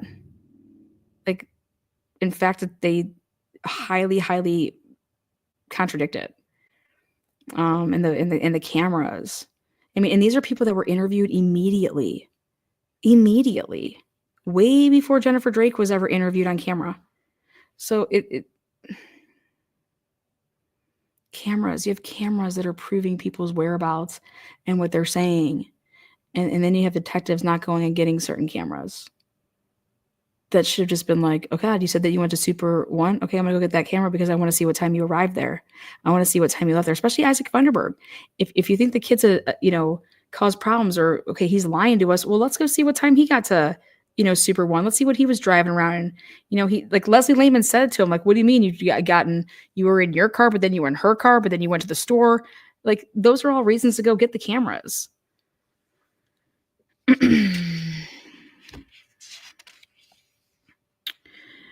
Marky says, Lana, how long did BD die? So she broke into his phone on March 10th, 2020, and he was dead March 12th, 2020. The other thing is that Brian's always turning off his locations and he's hiding his whereabouts from his wife, not from Dan Moore. And his wife is trying to get into his phone, not Dan Moore. Brian's leg was pummeled about a month before his murder. I believe that incident is 100% directly tied to the murder. So I said, where was Dan Moore on February 4th? That's what I would be looking into. Where's Dan Moore on that day that Brian's leg was completely, I believe, hit with baseball bat? Like they took pictures of his leg, and there where these bruises are on his leg, if you gave them to a medical person and said, here, look at this. Does this look like somebody slipped and fell on ice? And where these bruises are, it looks like, blunt, like something powerful, like is striking it and making it they're in different places. And he had it was a spiral fracture. And their own family was like, dude, that would not happen by slipping and falling on ice. That is a crunch, crack, twist, and break. Okay.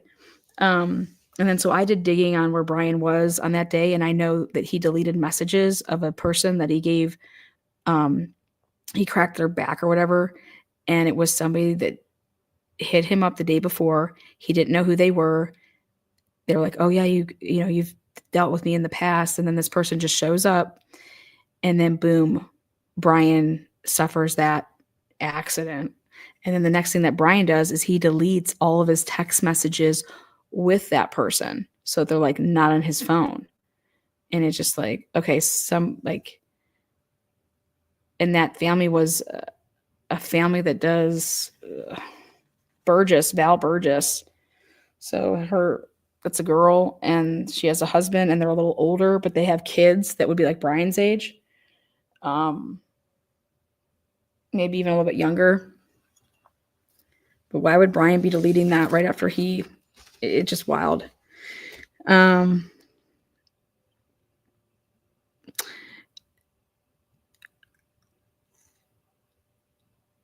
Again, it's all hearsay about Jennifer and Brian's conversation at 6:42, saying that he was still with patients. I personally believe that Jennifer called Brian with that phone call, that 6:42 one, and asked him to put her on speakerphone so that she could say hi to Eldora. And I believe that instead of saying hi to Eldora, Jennifer said, "You will never hurt me or my kids again."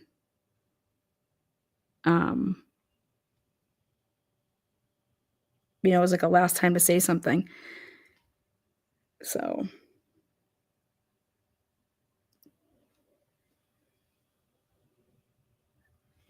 what's really significant about that, there's also a possibility of whoever was in that second SUV, based on the camera footage, right after that phone call, that second SUV, that's the green Explorer one, it's then pulling out at 6:46 and it leaves Brian Drake's and comes back around the muddy area to the alley. And the guy with that, whoever was with that Sonia broad, could have been Michael Cook. Did one of them get out of the SUV and then went into Drake's where Eldora and Caleb were? This made, could it make it seem like as Eldora left when she did not with Caleb? There's so many people's whereabouts but the bottom line is that it's 100% that Eldora is lying about what time she left and in what vehicle she left in, and then Brian Drake calling his wife and saying his patients left if they hadn't. We will provide the jury with material from the criminal discovery, such as dispatch records, CAD reports, photos of the crime scene, ME report, toxicology, dated report, lack of photos from the autopsy. I said Brian's hands.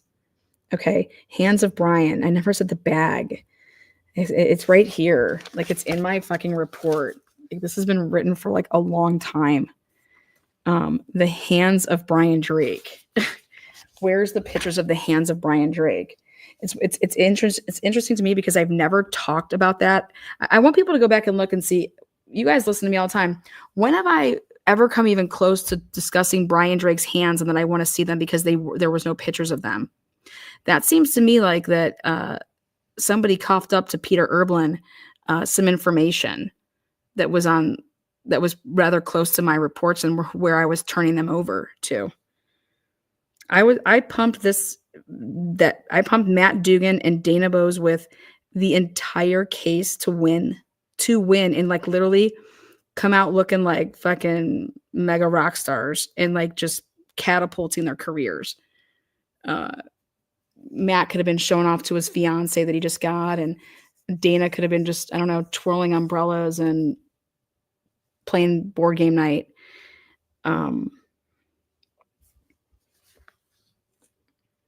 Do you understand that there was a jury in Idaho just recently, a couple weeks before this case took off, like with the civil case just recently? They had a hung jury on a woman that blasted her husband. Literally blasted her husband. It was a hung jury. It was like 10-2. 10 guilty, 2 not guilty. And it hung jury. In a case that everybody knew that the woman shot the guy, but it was a matter about self-defense and something like that. And then there's another case that me and Bella were looking into where one of the people were sleeping with a, what was that case, Bella, there was like a corpse that was hanging out in the person's house for like, they were collecting. She killed her husband, and she was collecting the Social Security in a trailer. And she he was mummified. Yeah, he was mummified. Because that's how long she left him. Yeah, and she was, yeah. I was like, damn, Idaho, what's up? Something in the water there. Totally. Last thing here I'll say is that, so I said, the lack of photos from the autopsy. The hands are really important. The body cam evidence. So the surveillance cameras, still images of body cams. that strongly suggests Brian Drake's body was staged in his office. And prior to his body being staged, Brian Drake was first shot outside his office, which was shot number 1, which was what killed him. That's where the brush, and then it looks like there's stuff that could be look like a drug inside.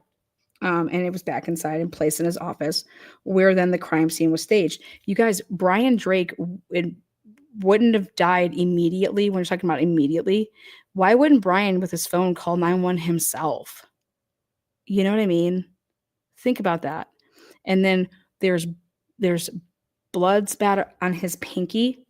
And you guys, you know when somebody takes your arm and wraps around your back and holds it behind your, your back, and they twist your hand up a little bit, right where he was shot, up in the scapula area on the left, that would be right kind of where your pinky would be up against your back.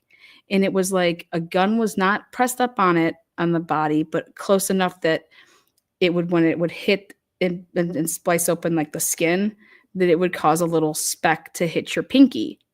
Okay. And on Brian Drake's pinky,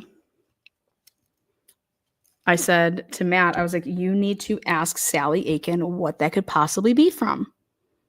His pinky had to be really close to the location of his wound when at the point of impact. Okay. And so what do you mean Brian was leaned over, and what he was just happened to be leaned over and putting one of his hands behind his back and holding his phone, talking to his wife, and like what? Leaned over, just doing what? I mean, just, and then, oh wait, but the gunshot wound's actually upward. So then that just blows your hole through the window, out the window. It's ridiculous. The stool having glass particles on it would show that if I'm sitting on the stool, then how did any glass particles get on it? Like my ass is on it. Okay. There's no glass particles being found embedded in the sweater, no glass particles around his body on the floor in the office. His desk, you guys, his desk was not in the slightest disturbed. Like if I got hit while sitting on my stool, it's going to jolt me forward, and I'm going to move my his whole desk, his pencils are perfectly like this, and they were like this type of pencils, like a pen, in the binder, and it's like nothing was. If I get hit by, that's going to jolt me.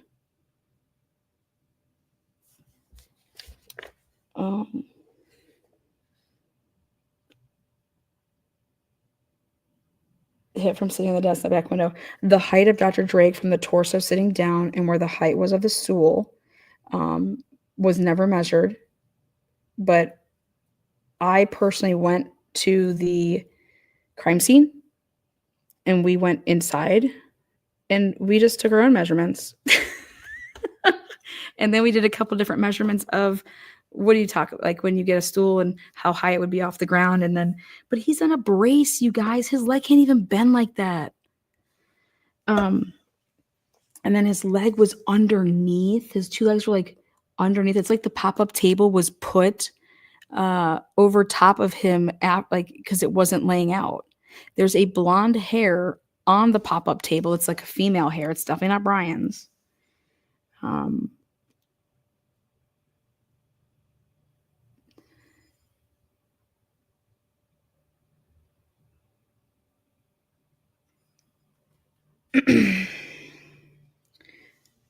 We want the jury to know, to make sure that that Dan was never at that crime scene. So we want to make sure this is cleared up. People is always just referencing the movements of this white truck and this figure that they said they saw on Liberty and Columbia Bank, and nobody can see shit. Okay. And then when you mix in what Isaac Funderburg had told me in an interview, Isaac Funderburg said, Lana, before I went driving in my car, I took my dogs and I was on foot, and the cops didn't want to hear any of that. And I was like, oh my God, you know what? Now look at this. Those stupid deer that you think you saw, well, could it be 2 German shepherds that were huge? Absolutely. Dear my ass.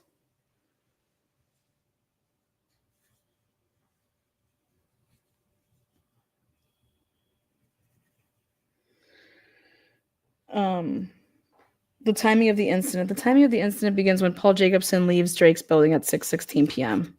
and witnesses the suspect vehicle 2 pulling into Drake's office and parks in the back and has a Hawaiian female driver that could be the daughter or, what fits more appropriately, the niece. Then when you go and you actually get the cell tower records, Eldora Gatchel never disclosed that she makes a phone call at 7:18 and some seconds.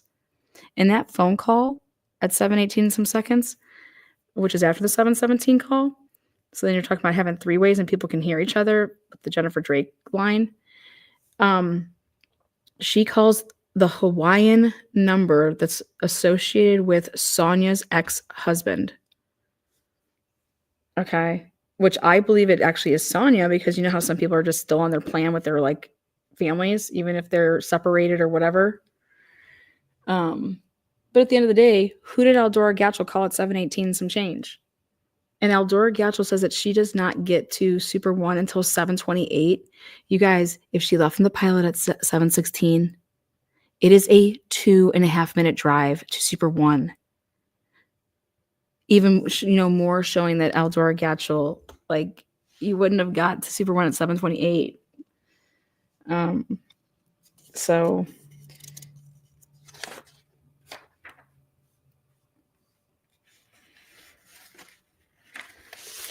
And then the false confession. I would love to be able to interview Dr. Leo.